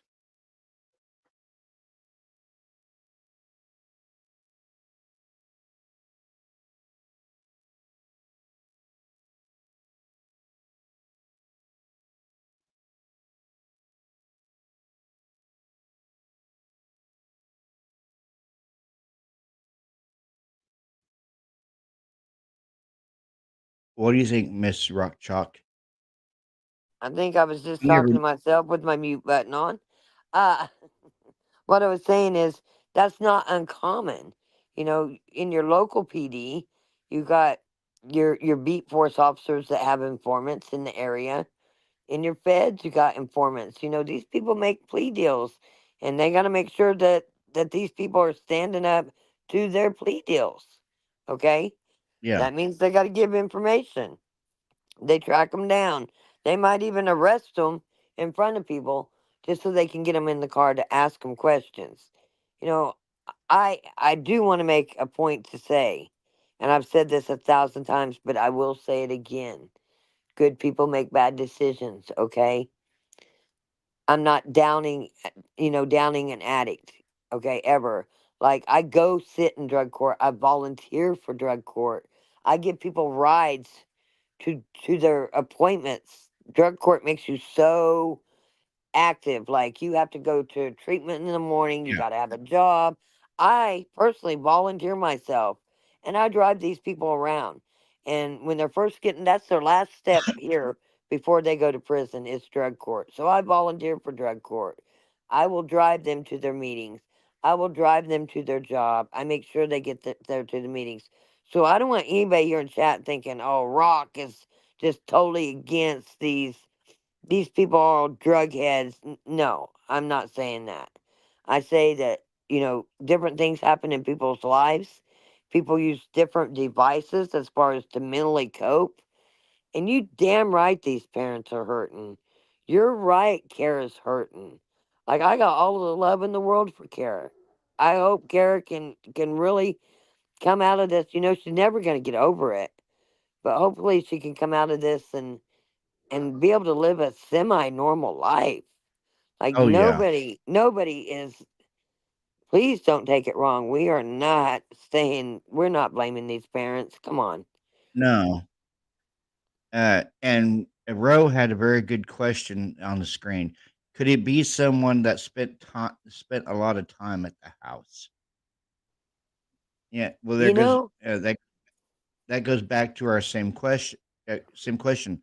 Was it the college students that were targeted, or was it the house that was targeted? Was it a crime of passion, or was it personal? well, We the house don't has know been there a any. long time. The house has been there a long time. Nobody got killed there before. So how's the house Yeah. targeted? I don't know. Yeah. And Scott, Coomer Scott Green's dad back in the 60s, the late 60s, owned Lived in that that house. house. Yeah. Yeah. Grew But up there. but yeah, no, Scott Green and one of his representatives said that he remembered his dad owning the house, but sold it in 1973. Scott Green claims he has no recollection or no memory of ever growing up or stepping foot in that house. Right. I see Asher saying it needs to be someone with a motive to be an informant. Well, their motive is to get a lesser sentence. Okay. Yeah. Hey, so I caught you with, say, a half an ounce of weed when weed's illegal. Yeah. We don't want you. We'll drop the charges to this. We want to know where you bought it from. Then what they do is they go sit outside that house. They catch that person and say, "Hey, we don't want you, but let's make a deal." And then we want the guy you're getting it from. That's how informants work. Yeah. It's back to the snitches get stitches type of deal. But they try not to let you know who the informants are. But believe me, these informants do a deal to help themselves. Okay? That's Yep. why they do the deal. You think they want to be a snitch? No. But do they want to go do 3 or 4 years in prison? No. So, that's Or where I'm or at with or that. 10 years or 10 years or 20 years, Yeah, I mean, or even life. you got people still in prison for life that, you know, I'm a member of prohibition group for marijuana. We got people still in prison for life over marijuana.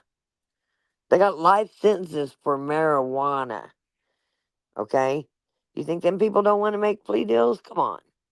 Yeah. Things have changed. Times have changed.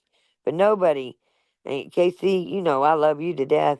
I'm not sitting here saying just because my parents never went to jail, and I'm on the LE side, I have a hard time understanding that there's two of the girls in the house and three parents went to jail. Like, what's the odds of that? Wow. So are we going to investigate it? We are. We are.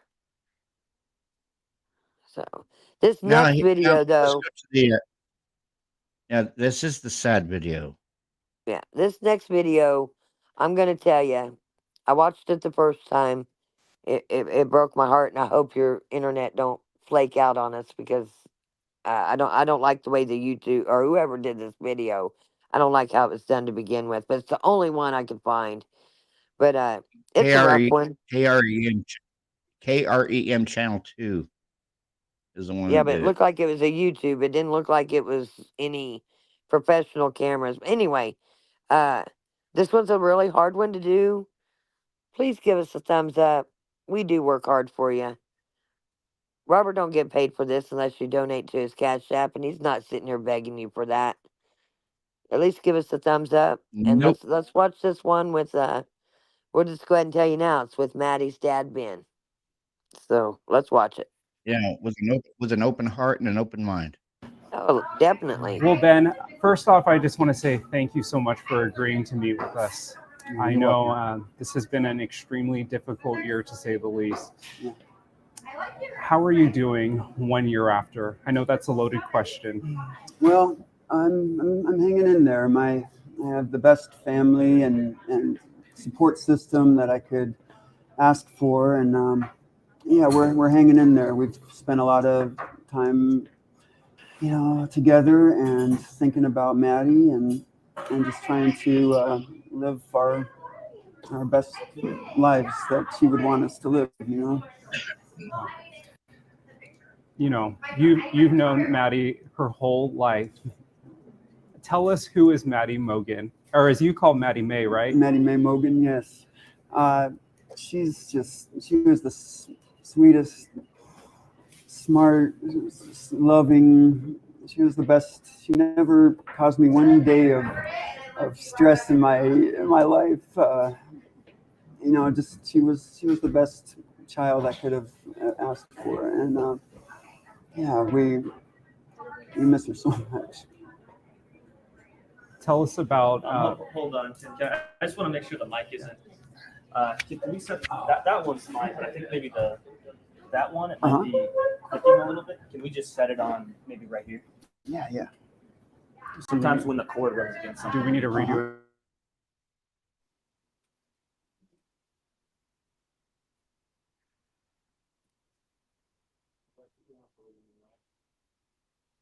it? Terry Martin, tonight is not the night. Tonight is not the night, Terry Martin. Maddie from where she was born to where she grew up. Give us we want to honor Maddie. Tell us about Maddie's childhood. Well, Maddie was born in Eugene, Oregon. We lived down in Oregon for a few years, and so yeah, she was born there, and we had a nice little life, just really simple, and yeah, then we moved up here when she was almost 4, and yeah, she did well in school. She had friends. She always had lots of friends, and yeah, she loved music. That she probably got that from me. We definitely enjoyed our music together, and then later on going to see live music. But yeah, she grew up here in Coeur d'Alene, and just a few blocks from here. And yeah, she had such a bright future ahead of her. And yeah, we just miss her every day. Ben, we're meeting at a Starbucks right now. I asked you where you would want to meet, and you mentioned the Starbucks here in Coeur d'Alene. Why did you pick this location? Well, the last time that we ever went somewhere together, it was here. She was heading back to college, and we wanted to see her before she went back to school. So my mom and I set up a little breakfast or coffee date here, and yeah, we met with her, and she drove back to Moscow, and then we only saw each other one time after that. It was at my dad's house for a 4th of July dinner. And yeah, so this was the second to last time I spent time with Maddie. So I'm sure even just walking in. One last thing. Can I just move your ballot? It's just hitting that mic. Oh yeah. Is that okay? Sorry, guys. No problem. Should I move it down a little? Yeah. Just between that and the chain, it was kind of hitting. Yeah. Cool. Yeah. Sorry, guys. It's okay. So Ben, when you come here to Starbucks at this particular Starbucks, does it bring back any memories of your daughter? Yeah. We sat right. There used to be a table right over here, and that's the one that we sat at. And yeah, every time I even drive by here, I think about seeing her here and just how much I wish she was here with us. Yeah. It's obvious. It's obvious that this is difficult for you. Where are you in the stage of grief right now?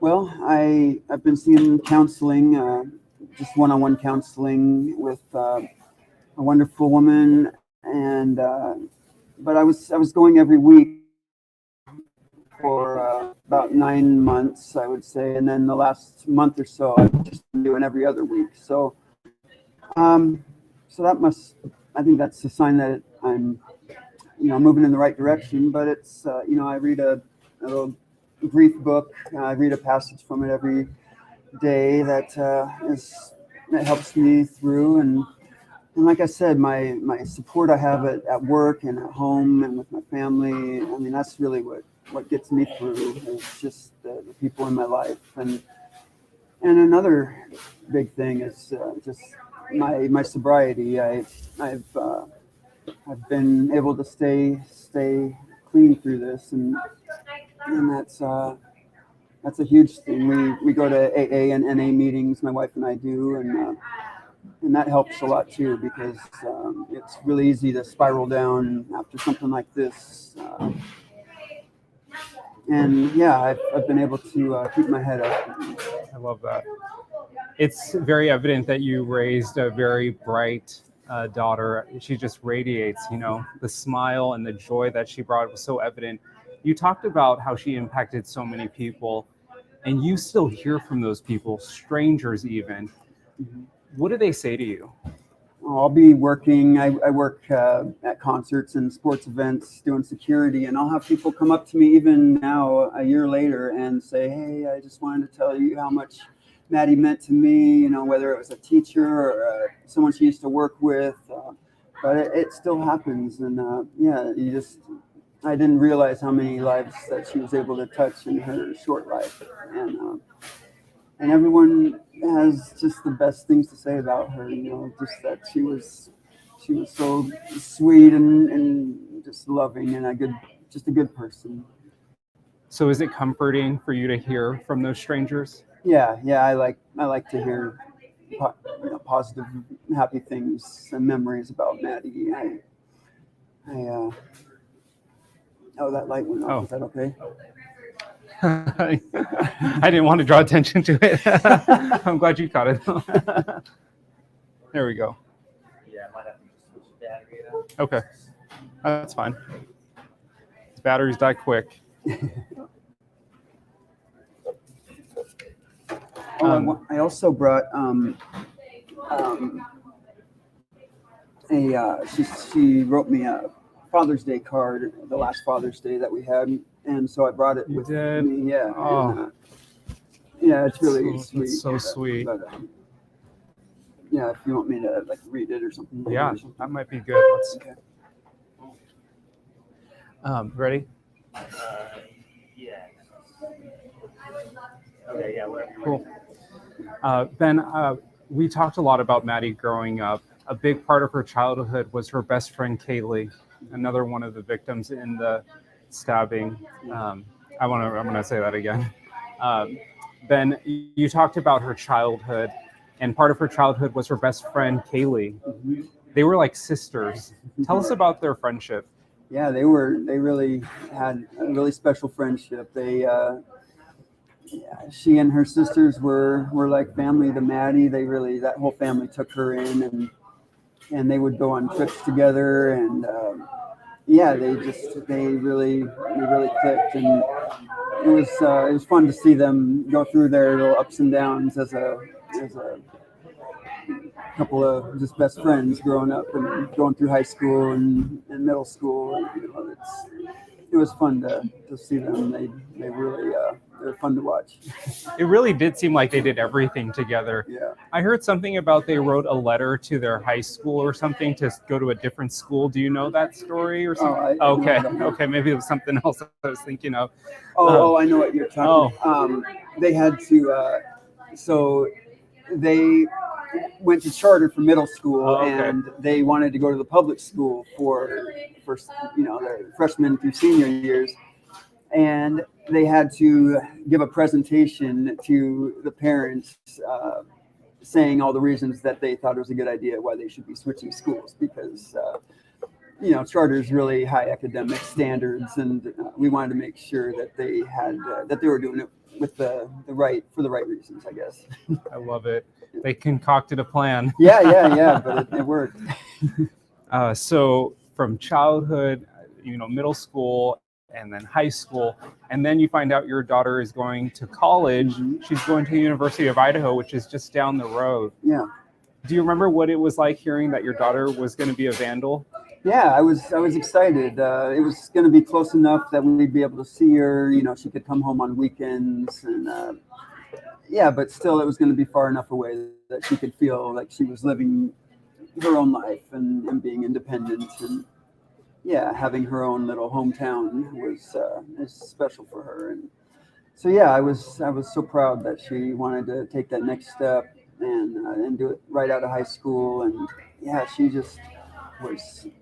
We went out to a dinner with some of her professors after everything happened, and they told me about how she was in the classroom and how she would just kind of take charge on projects, and she was kind of a leader in her group, in her class. And it was fun to hear that side of her, because you never know how your kid is when they're at school. Well, obviously, Maddie never got to walk across the stage, but last spring she was awarded a posthumous degree. You mentioned that you're proud of your daughter. When they announced that, what did that mean to you? Well, that was so special, and the University of Idaho has done such an amazing job just honoring her and the other students, and making it really comfortable for the families. And that everything that they did at the graduation. Robert, can you really break that nice. for a minute? And walking across the stage and picking up that diploma for her that she earned. They didn't just. So, yes, ma'am. Yeah. So I see in chat. Listen, I got my Kleenex too. This is very hard to watch. Like, I get it, but this is the only video I could find. I mean, the way he talks about his daughter and he loves his daughter, and how he saved the Father's Day card, and it is hard. And we got people out in our chat, that was addicts. They're clean. Congratulations. I realize every day is a struggle. Like, I get it. Every day's a struggle. And the only thing you can do is keep moving forward and keep doing good. I mean, that's the best thing that you can do. This is just really hard to watch, but I'm ready to finish watching it, but it is hard to watch. We're already at 1 minute or 1 hour and 58 minutes. So let's get through with this video.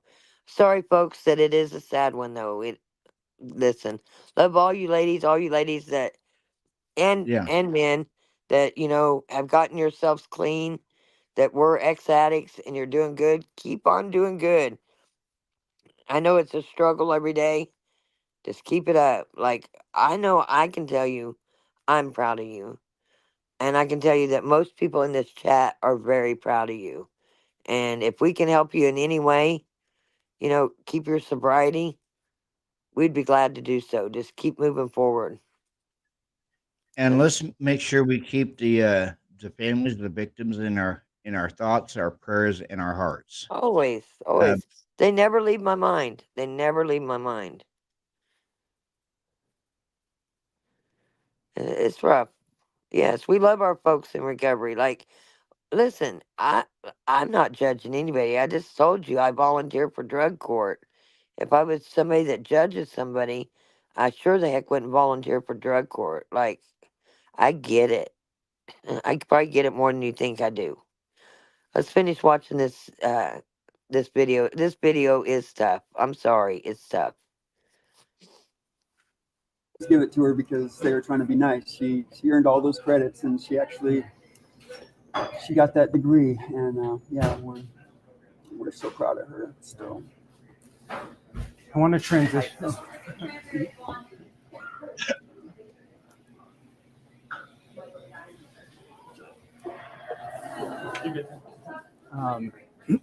Ben, did you know, is it Jake Schreiger? Yeah. Ben, tell us about Jake Schreiger, he spoke at the memorial Yeah. for Maddie. Talk about their relationship. Oh, I love Jake. Jake and then Maddie had a really beautiful relationship, and they were so happy together, made each other so happy, and he's such a solid, just fun guy. And I just actually went to lunch with him. He's over in Spain now, and he's teaching English over there. And the day before he flew out, we went over and had lunch over at Capone's in Post Falls, and had a really nice talk. And he's over there just on a new adventure, trying to move past this. But yeah, I'll always keep in touch with Jake. I really wanted to see my daughter and Jake together.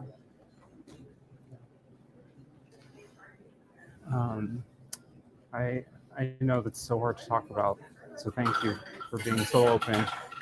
You're welcome. I want to transition a little bit. What was it? Do you remember the day that you received the phone call about what happened to your daughter? Yeah, I was watching a movie by myself at the theater, and I got a couple calls from my mom and from Karen, and I thought something must be going on because the we can start over. Yeah, that's my phone. Okay. I can. I didn't hear it. Okay. Really? Okay. So tell us about that night. Yeah, so I was at the theater watching a movie, and I got a couple calls, one from my mom and then one from Karen, and they're right back to back. And so I took the call, and my mom just said, "You have to come home, come to her house," and didn't tell me anything else. And so the worst things came to my head, but it still wasn't as bad as what it ended up being. But yeah, I'll obviously never forget that night. But yeah, I spent the rest of the night just with my family, just trying to make some sense out of this. And yeah, it's just horrific. I hope no one ever has to go through something like that. Are you following the legal proceedings right now? I get updates from the prosecutor's office by email. I try and get the information that way rather than watching the news about it, because it's just hard seeing that guy's face. And yeah, I can kind of cut right to the chase when I just get the emails that they send me. So I try and kind of turn the channel when it comes on the TV, to be honest. But yeah, I know what's going on with the case when things happen with it. And not to mention misinformation around this case. Yeah. Has that been difficult to see what people say about the kids? I just don't go on social media. I don't look at any of that stuff. I know it's out there, but I just don't. Yeah. I don't let anything like that really taint what I'm going. It's hard enough already just as it is, and I just don't try and bring any negativity into my life that I don't need. So. And I've been able to do that. Yeah. Sorry. Oh, you're good. What does justice look like for you?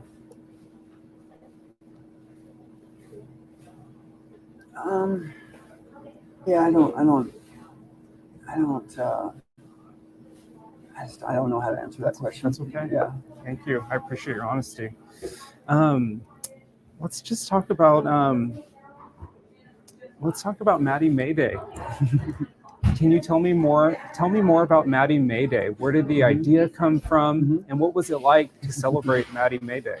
Yeah, so Maddie Mayday is something that my sisters came up with, and we just wanted to have her birthday be a day that we celebrate and that makes people's lives better in the name of Maddie May. And so we decided to make it to where Maddie May Day is May 25th. And so every year on that day, we're going to just do a random act of kindness for someone or for some people. And so, yeah, this year we baked cookies and took them to all of her teachers at all of her schools, at her grade school and middle school and high school. And yeah, that's what my mom chose to do for her good deed. And yeah, everyone kind of did something different that was personal to them and that would honor Maddie's memory in the way that we wanted. So yeah, we just wanted to, we didn't want it to be something where people had to, spend money or spend, it's just as much or as little as you want to do, and just do it in her honor. And yeah, it went really well. I was really amazed at all the different things that people did. What were some of the things that you heard about?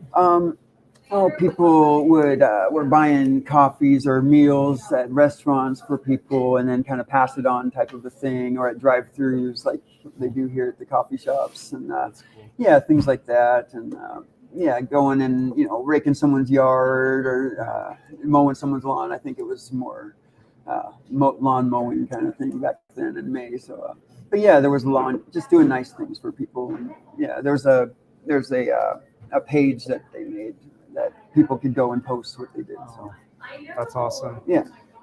That's your daughter's legacy. Yes. The kindness that she showed, and you may not hear all the stories. Right. What is that? Talk about that legacy, knowing that your daughter touched so many lives and will continue to on future Maddie May Days and even outside of Maddie May Days. How has your daughter's legacy shined in this last year? I think that all the good things that she did for people that made their lives better kind of came to the surface, and we were able to hear just how great I didn't have any idea, barely any of this stuff that I found out about her since everything happened. You never hear those types of things unless something like this happens, I guess. But yeah, I was just to hear how many lives that she was able to impact, and that she had that people had such a great lasting impression of her and a memory of her. Everyone had such nice things and sweet things to say. She was really a good person. Hey, Tim, Yeah. I got to ask a question. Yeah. Mm-hmm. Sorry. Oh, that's okay. Which one? Oh. Was Maddie an only child? Yes. She was. But she had Kaylee and all her other friends. Yeah. She seemed very popular. Yeah. I want to ask, while there's no other situation like this out there, what advice would you give to parents watching that go through such a horrific loss? How do you cope? I'd say just keep the people that you love close, and yeah, just love each other and be there for each other, and ask how, just know how each other are doing, and check on each other, and yeah, just the support and constant reminders of how much support I have has been what's gotten me through, and yeah, like I said, the counseling and the sobriety, that's played a huge part for me. So I would say don't go and try and drown out the grief, and let it hit you. I mean, let the feelings hit you, because they're gonna come one way or another, and so it's better to just let them hit you naturally and with a clean mind, so that you can feel what they're trying to impress on us, because those feelings are important and we have to go through them before we can move on and get on with our life. And so that's, I guess, what I would maybe say. That's good advice. Then, if you could describe your daughter in a few words, how would you describe Maddie? Oh, just bright and funny and just fun. She was a fun person to be around. You're wearing an angel on you're wearing an angel wing necklace with Maddie's name on it. Tell us the story about the angel wing. Well, my sister Katie May, Maddie May has her middle name because of my sister Katie May. So, and they had a special connection too. So Katie, my sister, got this, had this made for me, and it says Madison May Mogan, and it says love always on the fourth side. And then my mom got me a little silver angel wing to remind me that Maddie's always with me. So I wear those every day, and yeah, it's that and my wedding ring are my only jewelry that I wear. Yeah. You talked about she's always with you, and you and I chatted about what we would call maybe a wink from Maddie over the last year. Do you feel her presence occasionally? Yeah, I do. And when I feel that she's looking down on me or that she's there with me, I say it out loud. I say, I love you, Maddie, or I say, hi, Maddie, or something like that, so that maybe she can know that I'm thinking about her and how often I think about her. There's not she's always on my heart. And, so I tell her hi multiple times a day, and maybe she knows. I feel good. Is there anything else that you want to add, Ben? We'll chat more when we walk, but no, I do want to show that card. Do you have that card? Yeah. Is it in your jacket? Yeah. Okay. Could you grab? It's just in a book that's right here.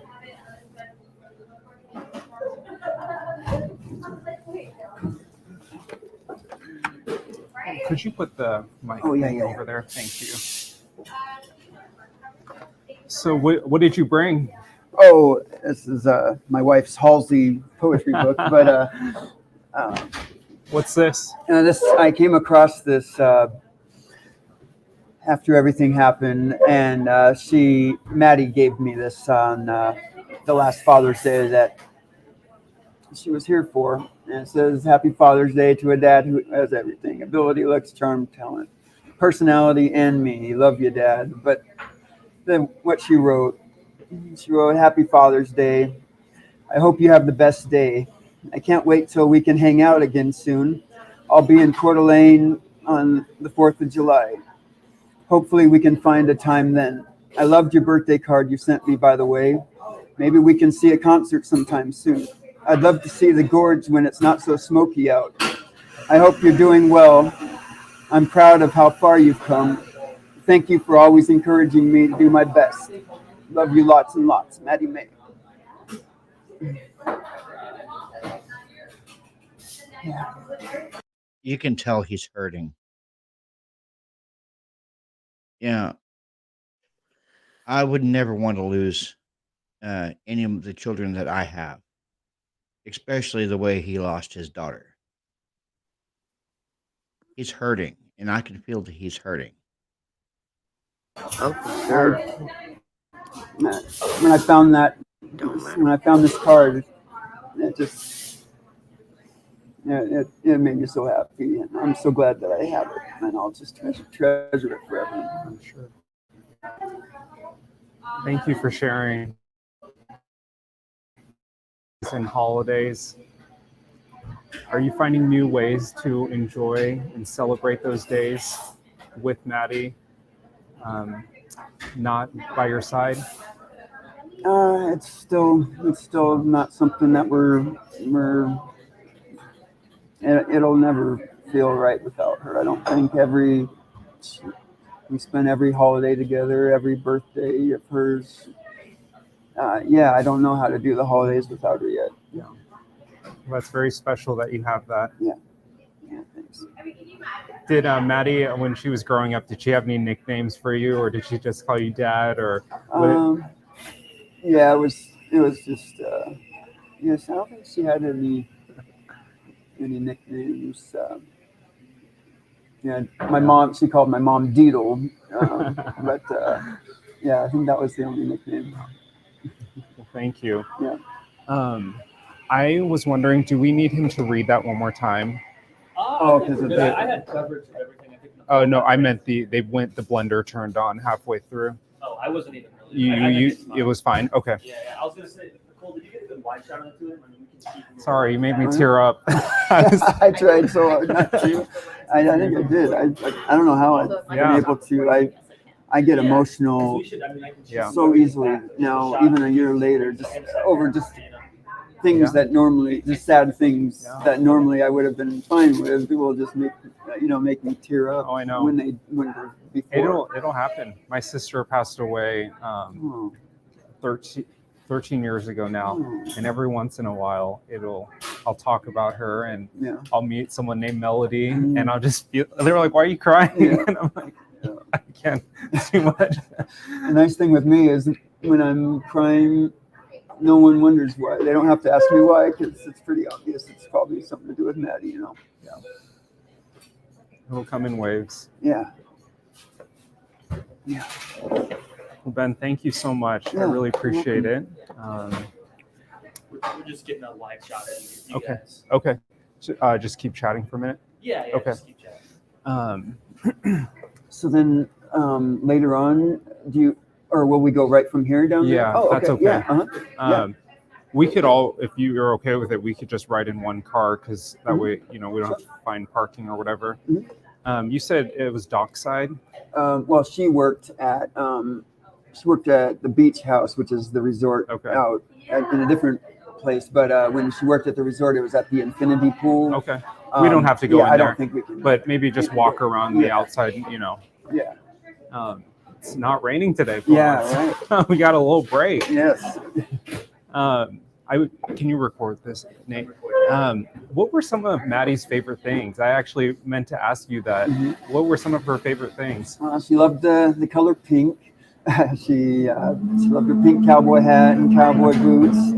She loved to go out with her friends, and loved live music, and loved to go on road trips, and loved to go on the water. She loved the water and going on boats, and she's always been an outdoorsy kind of girl.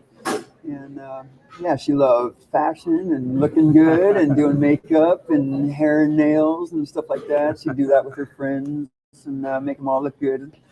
And she liked just spending time with people. She wasn't probably alone very often. Yeah. She's real social. What was it like being a girl dad? I don't know any other way. My stepdaughter lives with us now. She's 14. I'm pretty used to living with only other females. Too funny. Yeah. I'm surrounded too. I got a bunch of sisters, so I understand. Yeah. I wanted to ask you, for people watching this 1 year later, how do you want them to remember your daughter? I just want people to remember Maddie as someone who was a good friend and just loved the people in her life and was loved by those people, and just like to get the most out of life, and don't waste any days, Thank you, Ben. Yeah, my favorite memory with Maddie is going to the Mac Miller concert and getting to meet him, and taking her and her friends. They were so happy, and I've just never seen her so happy in my life. And she knew all the words, and they were just jumping and singing all the lyrics, and that was the happiest I probably have ever been. If she were here today, what would be the one thing you want to tell her? just tell her that I'm just so proud of her and that she's the reason that I'm even still here. Yeah.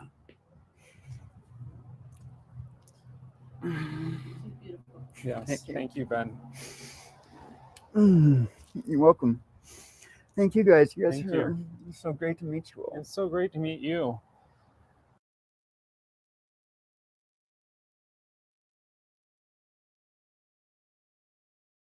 That was truly, truly sad.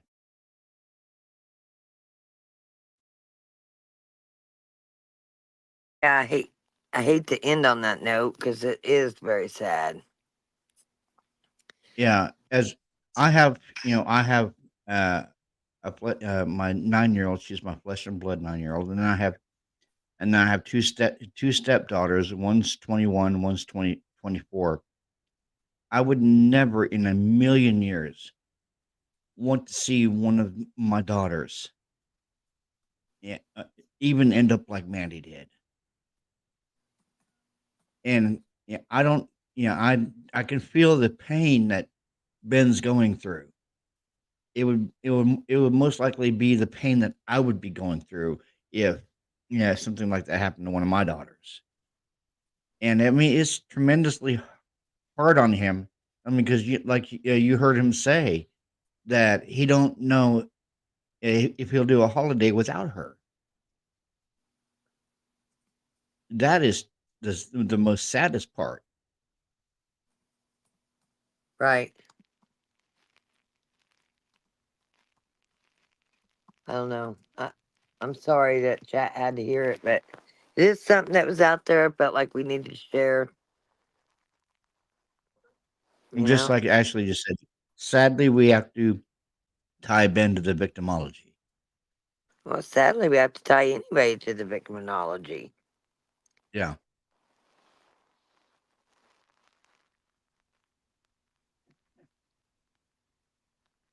So, what have we learned in that chat? Rock, would you like to give us a rundown of what we've learned tonight, studying the victimology? Go ahead, it's your show. I'll let you. It's not just my show. Oh, no, it's hard to listen. That's the third time I've watched that, and it's still hard for me.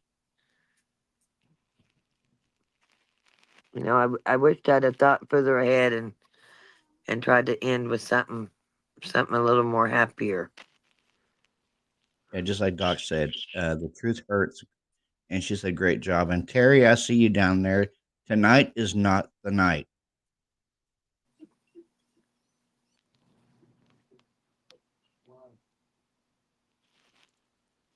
Yeah, I don't know what's going on there, but I know we're over our 2 hours. We went 2 hours and 24 Yes, minutes.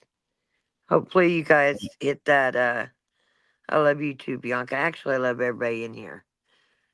Even Terry Martin. You know, we try to do shows. We work hard at these shows, trying to yes, bring you the best things that we can. Unfortunately, there's certain things that we got to cover. I mean, are yeah, we really doing due diligence to these victims if we don't cover them? I mean, no, I don't think we are. If we skate around all the things that's going on and that surround this case, that's not really sleuthing and getting to the facts. You're no, welcome, Scott. I saw you said that was the first time you watched that. It is hard. It leaves you speechless. And there's not very many times Rock is speechless. I'll say that. It's real hard. yeah, No, Terry, you're not doing anything wrong. It's just we're not talking about the DoorDash driver and the other driver right now. Right now, we're trying to do victimology and we'll have a night that hey, we got some things coming up where we will have it where people can actually come up and they can give their opinions on some stuff that's coming soon. yeah, Where you'll have a 5-minute time to come up here and give your opinion. Anyway, I don't know about anybody else, but hopefully I can sleep tonight. I just want to I want to look at the things that Ben did say. He was proud of his daughter. Oh yeah. You know, she went to college. He went to her favorite place. You know, he saved that Father's Day card. And Like even that was a very sweet Father's Day card too.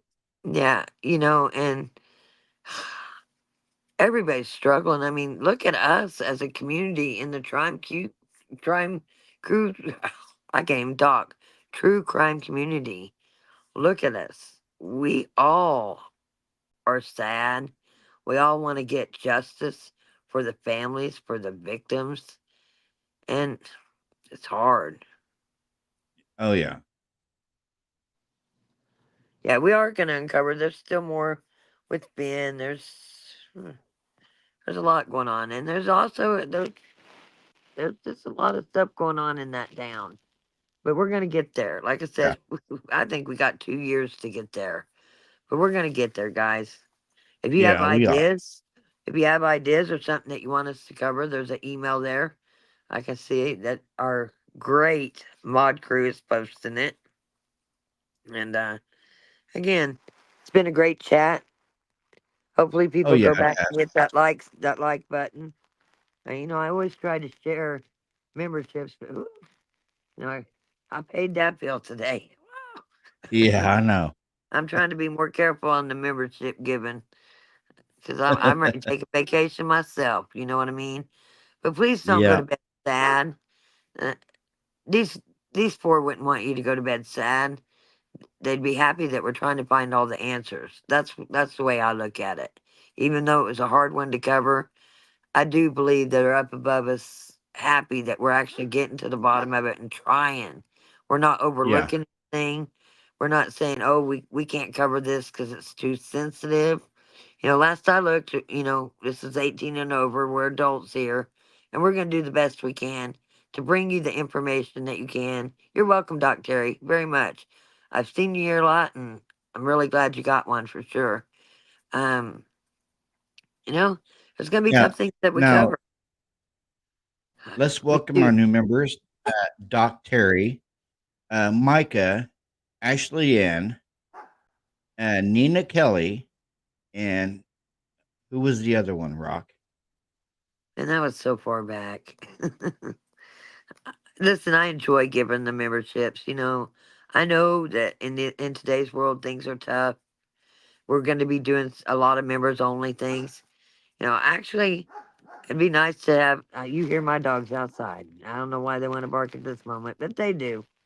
Uh, you know, just have some nights where we can just get to know each other too. That'd be Yeah. nice. Eh, Sorry, my dogs are barking at something, and they got them deep German Shepherd barks. I was trying to see. Look who Jamie else. Jamie Rosberg was the last one. Okay, there we go. Damn, my girls. What was the chances of that? And Micah, you know, my actual crew. You know, if somebody says I have a crew, yeah, that's definitely my crew. Like I don't get to pick who gets them. And Doc Terry, you know I love you. I don't get to pick who gets the memberships. I just buy them, and it just randomly does it. But I'm always glad to see it. Night night, y'all. Much love from Mississippi. You know, I got some family that lives in Ocean Springs, Mississippi. My daughter lived in Biloxi for a long time, Dillhole. Beautiful down there. I love it down there. Have a good night for sure. Yeah, Oh yes. Have a good Cheryl, night, you might Bill. want to go back and Cheryl Butler. You might want to go back and watch it if you haven't seen. I've only found one with Maddie's dad, Ben. This was it. Well, when I say our group, it was sad, but it's worth watching. Just look at the love in his eyes when he talks about his daughter, and you know, try to Yes. go from there. That's all I can say. So with that Yeah. said, Robert, I'm ready to get off of here. Hate leaving people in a sad mood. Hopefully nobody out there is you know, too sad. But Yeah. it is. I'm Uh, glad we covered it. I'm not ashamed that we covered it. Um, I feel like it needed covered. So if we got to be the ones to cover it, then we will. That's how it goes. And when is our next live, Rock? Oh, let's see. Today is Wednesday. Right, son. Let's do Sunday. Okay. Let's do Sunday. I think Sundays and Wednesdays are good, and maybe we'll throw in a members only in there somewhere. Yeah, we could do members only maybe Saturday. I don't know. Weekends are really hard for me. I don't know about other people. I mean, you could do it without me. Weekends are really hard for me. You know, the weather's 77. I got 7 Yeah. kids, 11 grandkids. I'm fixing to be busy. So I have to have my family time too. So with that said, I I really hate understand. Sunday night, early Sunday night. Let's not go real late because, Mondays people's got to go back to work and stuff like that. Robert will get a thumbnail up as soon as possible, but we'll just plan on Sunday. Talk to our group or Sunday, 7 o'clock. Sunday, 7 o'clock. Yeah, Yeah. the only one, Ashley works third, so but yeah, I think, we can talk about it. But we are planning Yeah. on Sunday. Let's say 7 o'clock, just as temporary till we get to talk. Because one thing that's different with Robert and me and our group, we're all together. Hi, Annie Ruler. We're all together. Hi, Annie. We are a group, and we're very, very close, and we're gonna stay close. And so we try Yep. to work around everybody. We got Bianca who's across the water there, and we're just gonna try to work around everybody. And we Yep. love it when our mods are here. And sometimes our mods can't make it, but they love this channel as much as we do, so they try to make it to everyone. That's why you'll see a lot of our mods here. They don't like to miss either, so we try to do it around them. So with that said, Yeah. you have an out message you got going? Well, since we are neutral and not involved in any of the drama of the other channels, yeah, all I got to say is welcome to the cult den. The cult den, all right. And we out.